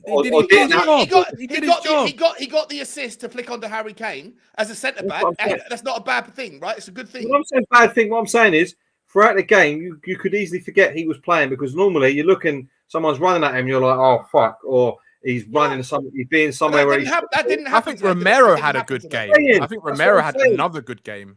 That's what I'm saying. Romero was excellent. Romero was awesome today. He didn't have to do anything. I think the last three games, Romero's showing the old Romero. Yeah, Romero's a bit back. Romero's back. I think he looks like he's coming back, right? I also thought Decky looked like he was back today. He looked better today as well. Sorry, Decky. I think you're stretching there. Hold on. He looked better than what he has been doing lately. But I'm not saying he was brilliant. He wasn't. He looked better than he has been. He hasn't looked the same lately. Decky was awful against Leicester. He was awful against Milan. Decky was awful against West Ham. I thought today it was his best performance in a month. He doesn't work with Royal. He worked well with Doherty, and then we let him work with Doherty. He did work well with Doherty. He was one who got the best out of it. I think a lot of this Royal can't go forward. I think a lot of this narrative, not for Dier, whether it's Dier, whether it's Royal, I think a lot of this comes from it's how people go from it's knee-jerk football reactions, right? Not from anyone here, anyone in particular in the chat, just in general. It's somebody plays well for a few games and they get elevated to the point where people are going, they're magnificent. Like, as I said, going back to the Emerson Royal point, Emerson Royal now looks like a right back. A £20 million right back. He's not a £30 million right back yet, but he's a £20 million right back. He can't go forward for love nor money, right? No. Let's be fair. Emerson Royal cannot go forward for love nor money. Whenever the ball is at his feet, you can see, Pete, I think you messaged this in one of the groups today. He needs 5 to 6 seconds to kind of get the ball out of his feet, control it, and then go, right, what am I going to do? And then passes 5 yards inside. An average player. Right, of course, but this is my point, Danny. So what we do is people go, "Oh, there you go. We always knew there's a player in there." Listen, I know, fucking Savva. I got called a CUNT because today on Twitter by a few people because I literally posted a tweet saying that people need to calm down on Emerson Royal because he's had 5 good games over the last 2 years, nearly or 1.5 years he's been at Spurs. He's had, you could say, he's probably had about 10 games out of how many 60 odd since he's been here, and. About that, right? You could probably say about that. He's had some games last season where he was good, not amazing, good. Yeah. There was 15-20% of his games he's passable. 60% of them he's blah, blah, and the other 30% whatever he's absolutely atrocious, right? But if you're a stats guy, you'll look at him right now and compare him to Trent Alexander-Arnold. Oh, for goodness sake! Oh, fuck off. No, Yeah. I'm not.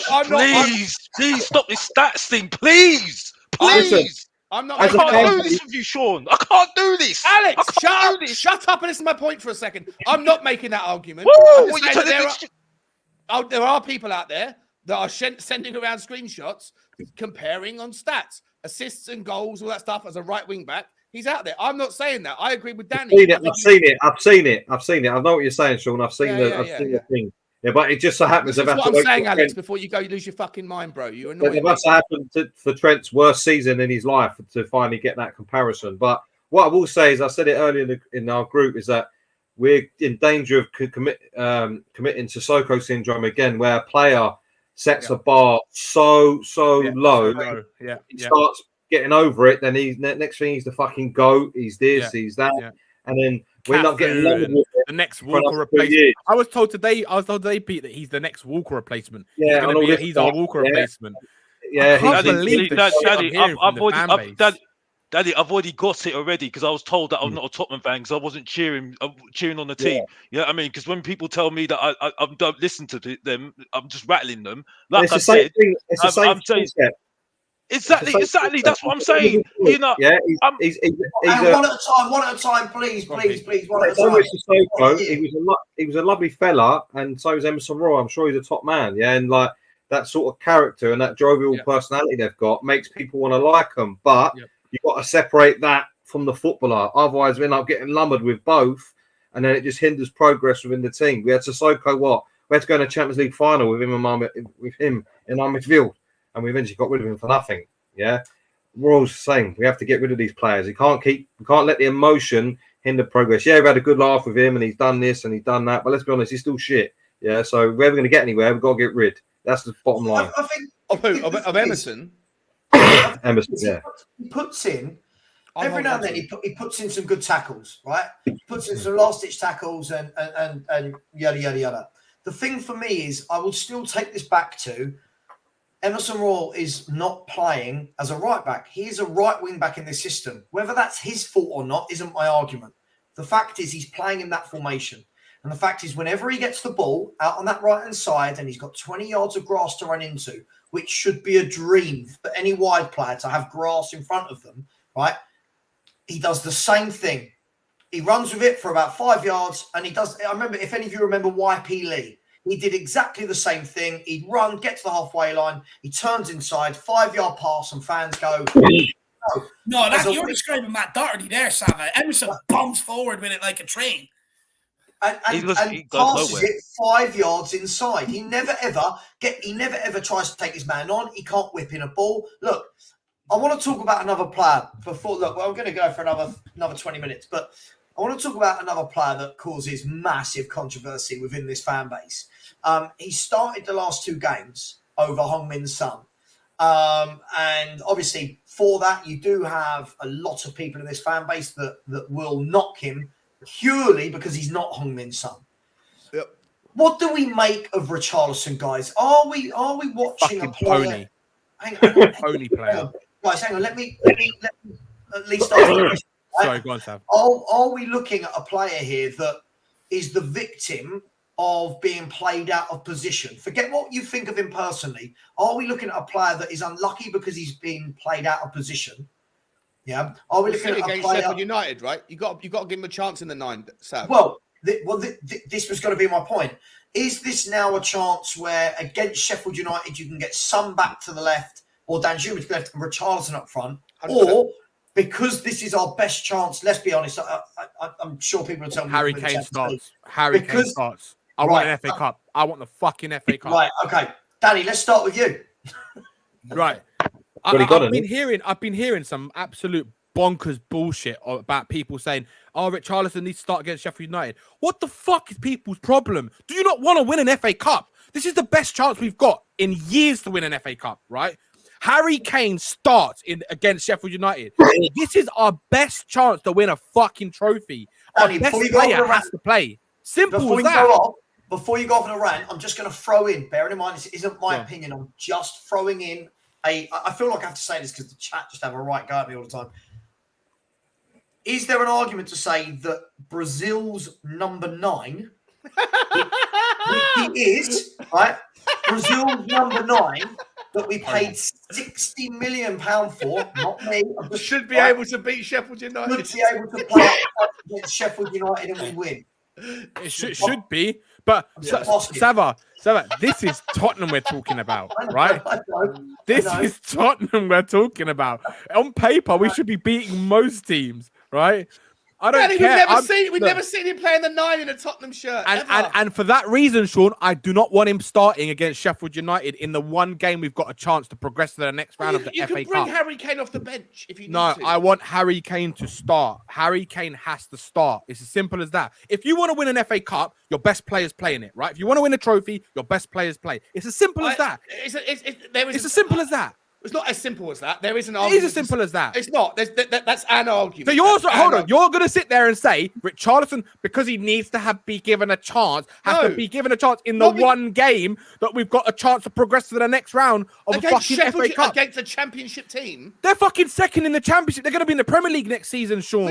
We should be. They're playing good football, man. They're playing well at the moment. Right, but we should be able. They barely beat Wrexham for what it's worth. They barely beat Wrexham. Right, all right. They barely beat Wrexham, but it's an FA Cup. Anything can happen, Sean. No, I'm with you. I understand the risk. But when you say it's as simple as that, I disagree. I think there is a logic to the argument that Savva puts forward.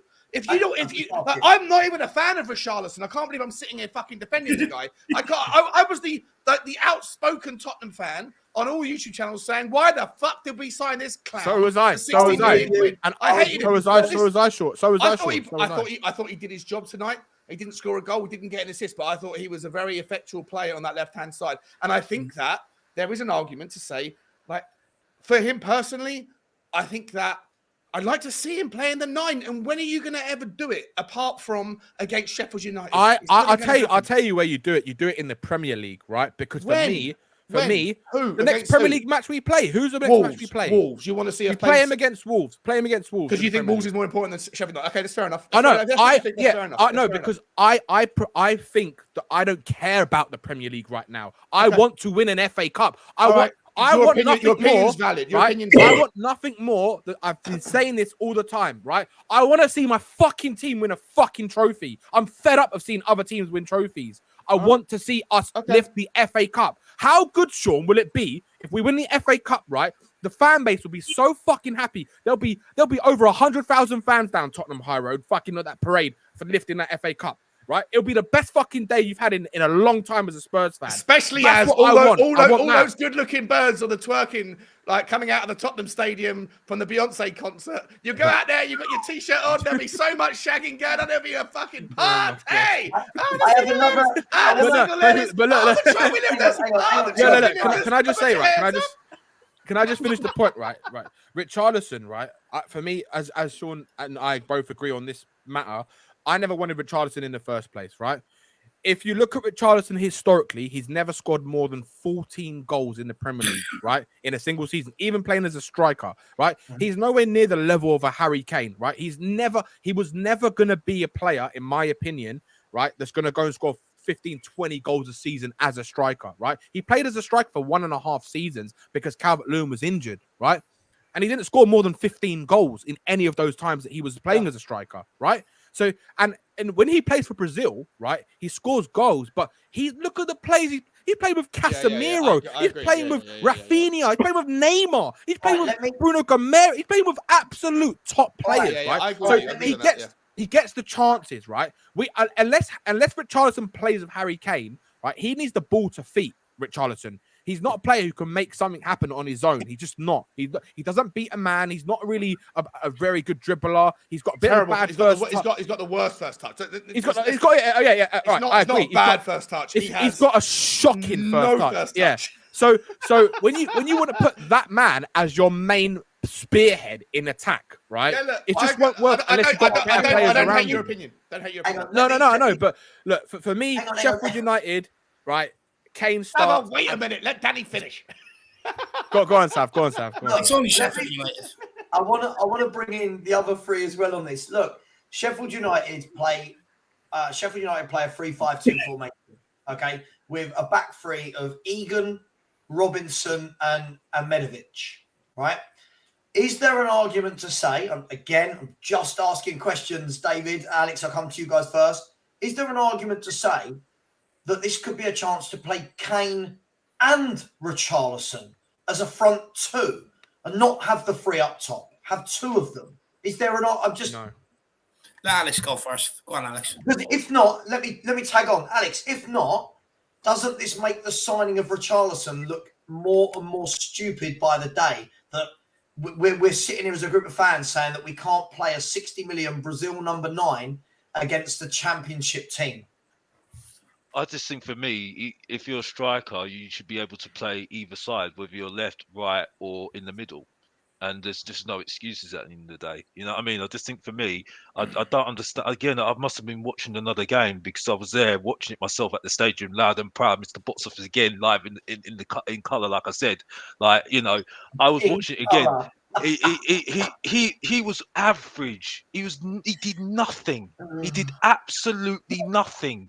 And I don't know I don't know what people have been watching. Yeah, I'm literally think I'm on it's a parallel universe. By the way, just to say on the FA Cup, I'm going to give you not a prediction. I'm going to give you a spoiler. I expect us to get to the final. I expect us, with Harry Kane, Son, Dan Juma, with Mora and Richarlison up front, and you're telling me with the teams that are still in that competition, Manchester United and Manchester City, who I was told we got Manchester City's number, Manchester City's number. I was told. As far as I'm concerned, if we can't win the FA Cup, well, I'm sorry, Kane, you know what decision to make. Then you need to lead the club to win trophies. Then you know what I mean. And as I said. And that's all I need to say. I'll give it back to you, Savva. Okay, I'm not sure you answered the question though. Should I'll answer. Well, I'll answer the question. No. I'm just saying. I'm saying that what I feel my feelings on the FA Cup. Answer the question. To answer the question, no. I'd rather if play the same formation that's got us winning so far. Yes. Why change it? Why change it? And that's it. Kane needs to be up front. Because we need to win the FA Cup. I told you, I don't care about the league. No, I don't care about the league. You know what I mean? And that's it. I'll give you back to you, David, now. To say your point. Look, I disagree that Kane should be up front. I mean, the reason why you're signing someone like Richarlison is so that you can get through these games with a guy that you think should score goals. I take Danny's point. He is a striker that needs to be fed. But that's where you bring Son in. Son's been on the bench the last 2 games. Play him in there as your creative player, as your leader. At the end of the day, I get where Danny's coming from in terms of we've been hurt over the years going out to Colchester. You know, we had lost to Ennis Mora. Like, we are capable of losing to anybody on any given day. That's the problem. But if we can't get through Sheffield United with Richarlison up front and resting Harry Kane, and then we've got more work to do. We just got more work to do in terms of building. It's not worth taking the risk for that game, Dave. Danny, we're not playing fucking Real Madrid. We're not playing Real Madrid. You know, we're still David, we haven't played with Richarlison at striker once at all season, and we're going to take that risk in the game that we need to win. We're going to take that risk in that game. Just because Richarlison needs a chance. Have Højbjerg and Skip in there and leaders in other problems there. Scoring goals on top of score goals. The problem is usually what comes behind it. So, you know, for me, you can play your strength in them sort of areas. You've got to be resting someone like Harry Kane. You've got Wolves coming up, who, by the way, you know, it's a game that we don't. Harry Kane can rest for that game. That's your opinion, Danny. But for me, I want to go as deep in everything as we can. And if that means, you know, I think we should have enough to beat Sheffield United with resting Harry Kane, so be it. Wolves, I also want to qualify to top 4. Do you honestly believe Richarlison, Dave, is good enough, right, as a striker to go into that game and we should be able to win that game with Richarlison as a striker, considering how bad he's been playing? Against Sheffield United, 100%. Considering how bad he's been playing. His form. He should, Danny. He's a striker. You put the ball in the box, he'll get on the end of it. That's what he is. Then you're going to have to play someone like Kane to give him the ball. You play Sonny. Who do we have as a creative outlet, right? right now who can give Richarlison the ball. You just agreed with me that Richarlison needs the ball to be given to him. We don't have anyone that gives him that type of ball for him to score the goals that he scores for Brazil.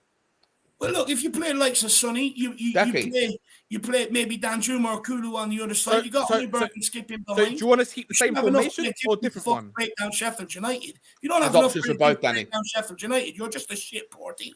Danny, right. I think what you're saying. Listen, I got no problem with your argument or your logic. I think it makes 100% sense. 100% makes sense. There's no argument with it. However, if you do want to test Richarlison in the position that you know that allegedly he is the best at, and this is coming from a guy that has very relatively little faith in him, if you do want to give him a chance, Sheffield United is the game you do it. And I think that you could play him in the 9. I think you can keep Harry Kane on the bench and bring him off the bench if you're struggling. But I don't envision a situation where you're 2-0 down against Sheffield United at half time and the game's beyond you. If that's the situation, then we're fucked either way. Well, this is the whole point. Don't you want to have your best players playing in that match to give you the best chance to progress? Right? I do think I think there's a need for rotation. Harry Kane has played every fucking minute of every fucking game. Why against Sheffield United? It's just because they're in the Championship. Is that the only reason? It's a logical argument to think that he's got that against that particular defense that Savva called out, that he's probably the least likely, the least needed. It's the least needed necessary game for him to come up and score goals, because the defense that you're playing against that day is a defense that Danjuma, that Richarlison, that Sonny, and that Decky should be able to handle without the need of Harry Kane. But I take your point. I take your point. I'm not. Can I just add one more point, Sam? Right, I agree with you. They should be. They should be. Right. Yeah. But you're talking about Danjuma and Richarlison to start, right? They haven't played together once, and we're going to risk that, right? When we've been winning. Preston was a championship team, wasn't they? Yeah, but Preston are not in the same position of where Sheffield United are. Sheffield United are on the verge, like they're close to like promotion places, right? So, okay. So I hear you. For me, Sean, all of what I'm saying is right that I would rather risk letting Harry Kane have a rest against Wolves, right, rather than Sheffield United. I want to see them play. I actually do want to see them given a chance. It's not that I don't want to see it happen. I just don't think it's the right game for that particular moment. You think Sheffield United is more important than the league? 100%. 100%. Okay. I get it. That's the only reason why I don't want to see it. I've got no argument with that opinion, to be honest. Let me come to Pete. Pete. So I just want to get this clear, right, Pete? I'm going to chuck a few things out there, right? And I'll let you pick the bones. Tottenham Hotspur fans, we must go and buy a striker. Harry Kane can't play every minute of every game. We've got to go out there. Tottenham Hotspur, buy a £60 million striker that completely divides opinion. He plays up front for the Brazil national team, right? Tottenham fans also, some do, some don't, want him to play versus a team in the Championship in the FA Cup. Are we at the point where whatever we do, whoever we bring in, we're going to constantly be like this? Because I hear the same thing with Danjuma. Danjuma should get no minutes. Danjuma shouldn't get any minutes. Richarlison shouldn't get any minutes. Can't give Porro any minutes because Emerson's apparently brilliant. Yeah, Basuma didn't come in and get any minutes above the other two. Are we in danger of literally buying squad players and then never actually using the squad? This is Tottenham Hotspur, the paradox of themselves.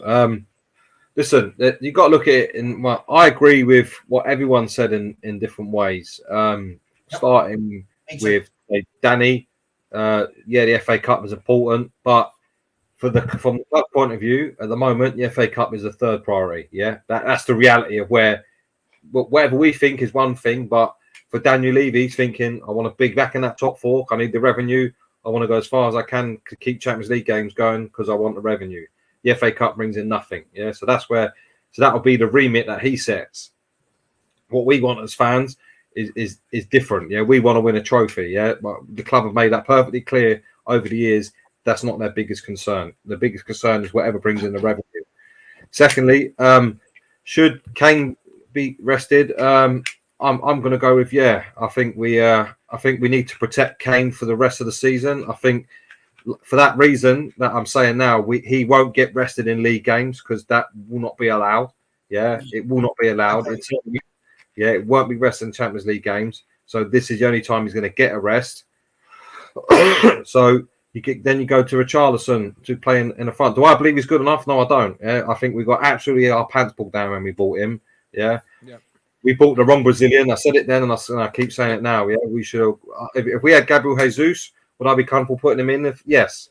Yeah. Agree with that 100%, Pete. I agree. I said it at the time, and I keep saying it now. We definitely bought the wrong Brazilian. Like we bought the wrong Ukrainian. We bought the wrong fucking everything. Yeah. We always buy the shit half or whatever's on offer. So that being said, do I think we're going to change formation, put Kane and thingy in? No, I don't. So I think if we want to protect Kane and give him the best chance of seeing out the season, he's got to have a breather at some point. Yeah, that's a fact. Let me ask you then, Pete. Let me ask you then. I'm just again devil's advocate, right? Yeah. Is the difference between us winning and losing against the championship side, Richarlison or Kane starting? Yeah, exactly. It's a weird one. I'm just asking because my point is this. There, we've got 11 players on the pitch. Are we saying we are that toothless without Harry Kane? Right? I'm just asking, are we that toothless without Harry Kane? Yes. When you've got Richarlison, Son, Danjuma, Lucas. Isn't it more like that we're that terrified of the opportunity slipping by the wayside to take the risk? If you ask me honestly, do I think we are? Yes, I do. Because I think that the rest of the players are either not stepping up, not in form, or just not good enough. But do I think we need to find out? Yes, we do. Yeah. So I think, do you know what? Start Kane on the bench. If we're not doing well give it a half. Yeah. Not being funny, we could have enough to come back out, and especially as we're a second half team anyway, to overcome a Sheffield United team. I don't know what. Can I ask you a question? Wouldn't you rather want us to try and go and win the game rather than having to bring on Harry Kane? Just for example, if we're 1-0 down, right, and Harry Kane has to come on to save the day, then we've got to play another match now. I don't know if it goes into extra time, but I don't know if penalties, I think it goes to penalties. It goes to the replay first. Yeah, it's a replay for FA Cup. It's not League Cup. Yeah. Listen, if you're asking me, we play another match, and that's another game that we're going to have to then. No, I don't think there's a replay, Danny. I don't think there's a replay. FA Cup there is not. No, there isn't. I think they've been that off this year because of the World Cup. The point of me asking that question was this, right? This is what I was going to come on to. If we are literally saying that if we rotate England's number 9 out for Brazil's number 9, that's the difference between us winning. That's the difference between us winning the FA Cup or not. I would suggest to you that how on earth are we thinking we're going to win an FA Cup then, when this is the difference between beating Sheffield United or not? How are we going to go on and win a cup when Kane is? Are we literally saying? You're right, Savva. You're right, Savva. Tottenham need to figure out a system where you can win a fucking game without Harry Kane. Because at some point, whether it's in 3 months' time or 3 years' time, at some point, there's going to come a time when Harry Kane has played his last game and scored his last goal. And that has to happen at some point. Richarlison is more than capable. And I think that, as I understand Danny's point, if Danny prioritizes the FA Cup above the Premier League, then fine. For me personally, I think it's more sensible to give it half a game to Richarlison in the number 9 spot. Our biggest problem is that we don't have a creative. Kane is our best goal threat and creative player. That's our problem. Yeah, this is it. So you can put Richarlison in. So there's an argument for everything, to be honest. You can put Richarlison in, but then you say, well, where's the supply line coming from? Son don't supply. Yeah. Kulu's not on it. The wing backs definitely don't supply. So where's it coming from? So then that's that problem in itself. So then you go, okay, do we play? Where do the goals currently come from when Harry Kane is scoring them? Harry Kane's not creating the goals that he scores. Yeah, no, but you know what I mean, Sean. That's a bit facetious. What I'm saying is, you look at his goals the way that it's not like where you got an Ericsson where you go, right, when he's not there, he's picking up the pieces. Of course. We need that. We need the Madison. If you're going to lose Harry Kane, you need the Madison anyway. Either way, I think if you're going to change strikers, and you can do. There's nothing wrong with doing it. Other teams do it, but the supply line is there behind it. At the moment, our best striker is our best supply line as well. Yeah, it's no surprise where he's not really dropping deep as much this year and playing all them balls into Son. And Son's completely off the boil. Yeah, when you look at everything Son does, where his goals come from, where everyone else, the majority is Kane is involved in the major part of it. So that is another problem we've got. But as you say, and I agree with you, we have to find a way See, because full we know can get injured in 2 weeks, and then we got to try it then. So I think from a club point of view, not according to Alex. Alex has made his mind up. That's not happening this season. So if you're going to put your club hat on and say, right, from a club point of view, what's more important? The FA Cup ain't it. Yeah, that's the reality of where we sit. It's all about the revenue. They've made that perfectly clear. Right. I want to ask a question. We're going to go for another couple of minutes because I don't want to eat too much. I don't want to be that guy.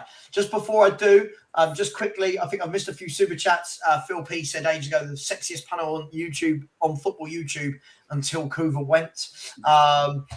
Elias has said, Danny is probably talking about me. As I said, Eric Dier had an amazing performance. Sorry, I see Eric Dier with a different lens. And H. Shah has come in with a fantastic super chat. Thank you. All of this money will be going to the Turkey and Syria earthquake appeal. So if anyone does want to put in any last minute super chats, please do.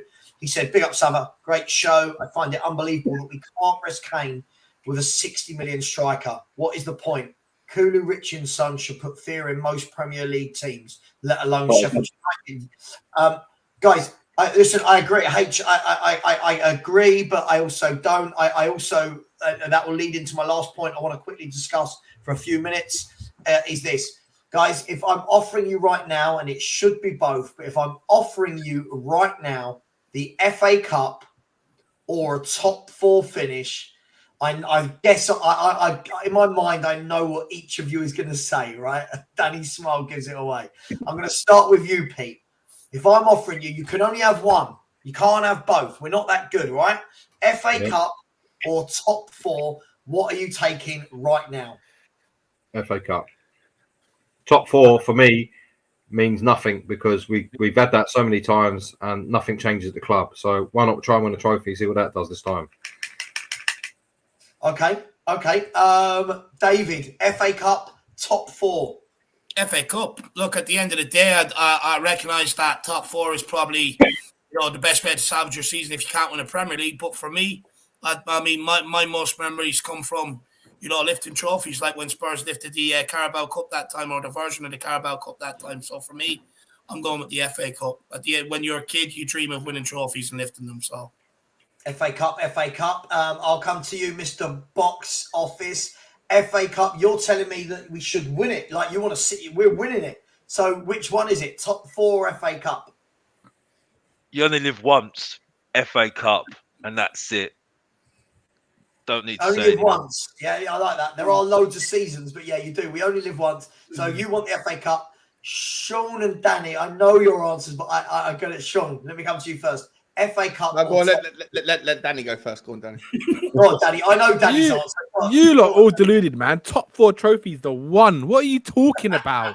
Come on, guys. That's the best trophy we can get. I mean, I think if there's a Spurs fan that doesn't want to see Spurs win a trophy, then you shouldn't watch Spurs, in my opinion.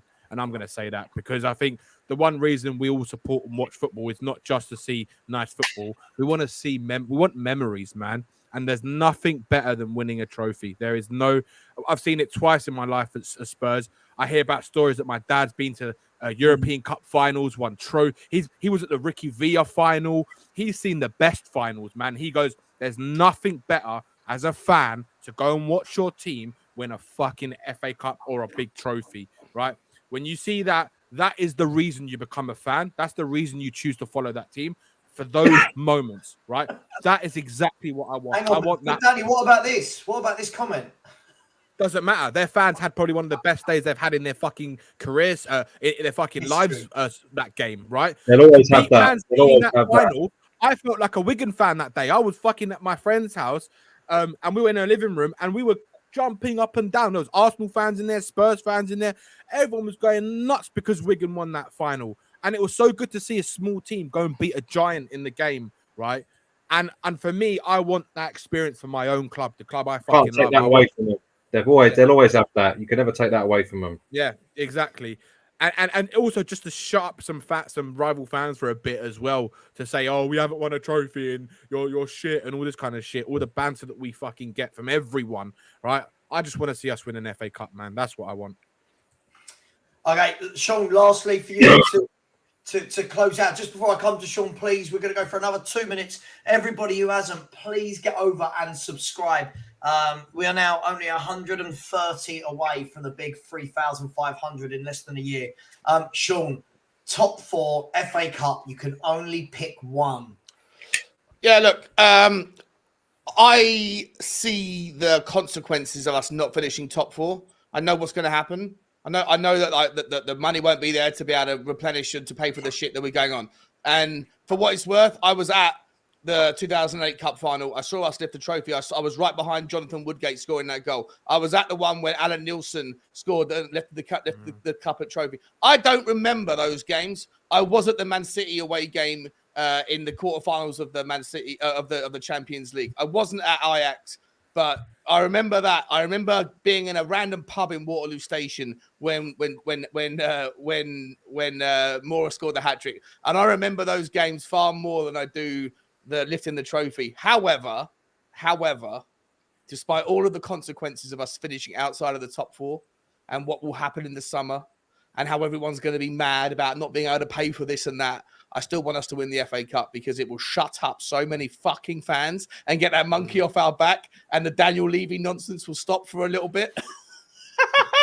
So I want us to lift the fucking trophy. That's why he wants us to lift a trophy, to shut up the Daniel Levy out fans. That is fucking ridiculous. Oh, hold up, mate. Jesus Hold up, bro. Christ. Hold up, bro. You just called me ridiculous. Daniel Levy out, regardless. Fuck Daniel Levy. Dude, over the last 2 weeks, you literally said you want Tottenham to fail. You want Tottenham to implode. You want Tottenham to lose every fucking game. No, Sean. So that Sean, you hold on. You can't say that fucking shit without putting context in it, Sean. Stop talking bollocks. Stop talking bollocks. Stop talking bollocks. Stop talking bollocks and put context into it. I said the only way fans will ever realise, right, ever realise the way this club is run is for them to see a capitulation like they're seeing at Everton. That's what I said. Don't fucking say I always want Tottenham to fucking win. I didn't say I want Tottenham to fail. What's wrong with you, man? Guys, we're not doing this debate now. We can debate this in the week. Listen, first of all, thank you to everyone who's come on. Put context into it. Listen, guys, calm down. The context is you want Tottenham to fail so that more people come on board your Daniel Levy motion. Stop. That's the context. Stop talking bollocks, Sean. Fucking talking shit as usual. Context. Talking shit. Stop, guys, stop. I'm stopping the show. Right. Please, we'll have this debate after we beat Sheffield United with a Richarlison hat-trick on Wednesday night, all right? Let's have that debate then. Right. First of all, Danny, thank you so much. Sorry, Sam, before you end up, I just want to ask Alex one last question. Is Wout Weghorst a better player, a more successful player than Harry Kane because he won a trophy? No, Sean, no. Just a quick yes or no. Is Wout Weghorst now a better player, a more successful player than Harry Kane because he's won a trophy today? Can I answer? Or do you want me to answer? Do you want to end the show? Quick yes or no, and then Savva can leave. That's all I want. I need to have another shave by the time you lot are finished talking about this. Yes. You know what I mean? Back to you, Savva. Okay. Guys, the wonderful thing about Spurs Review every Sunday is we can do next Sunday. These two battles we'll do. Guys, I'm gonna thank you everyone. Alex, thank you. Danny, thank you. David, thank you. Sean, thank you. Everyone, please go over and subscribe to their channels. Subscribe to all the Spurs channels. I truly believe in flavouring every channel before judging them, before making opinions based on other people. So please do that. I am going to put the link in the chat to Henry Wright's show, which is live right now. Please go over there and raid his show in a good way. And when you do, please type into the comments Savva raid so he knows I've sent you over. Everybody else, thank you very much. Great win today for Spurs. Top 4. Let's kick on, and I'll see you boys during the week. Thank you, everyone, and keep subscribing. See you later. Come on, Spurs. Nice.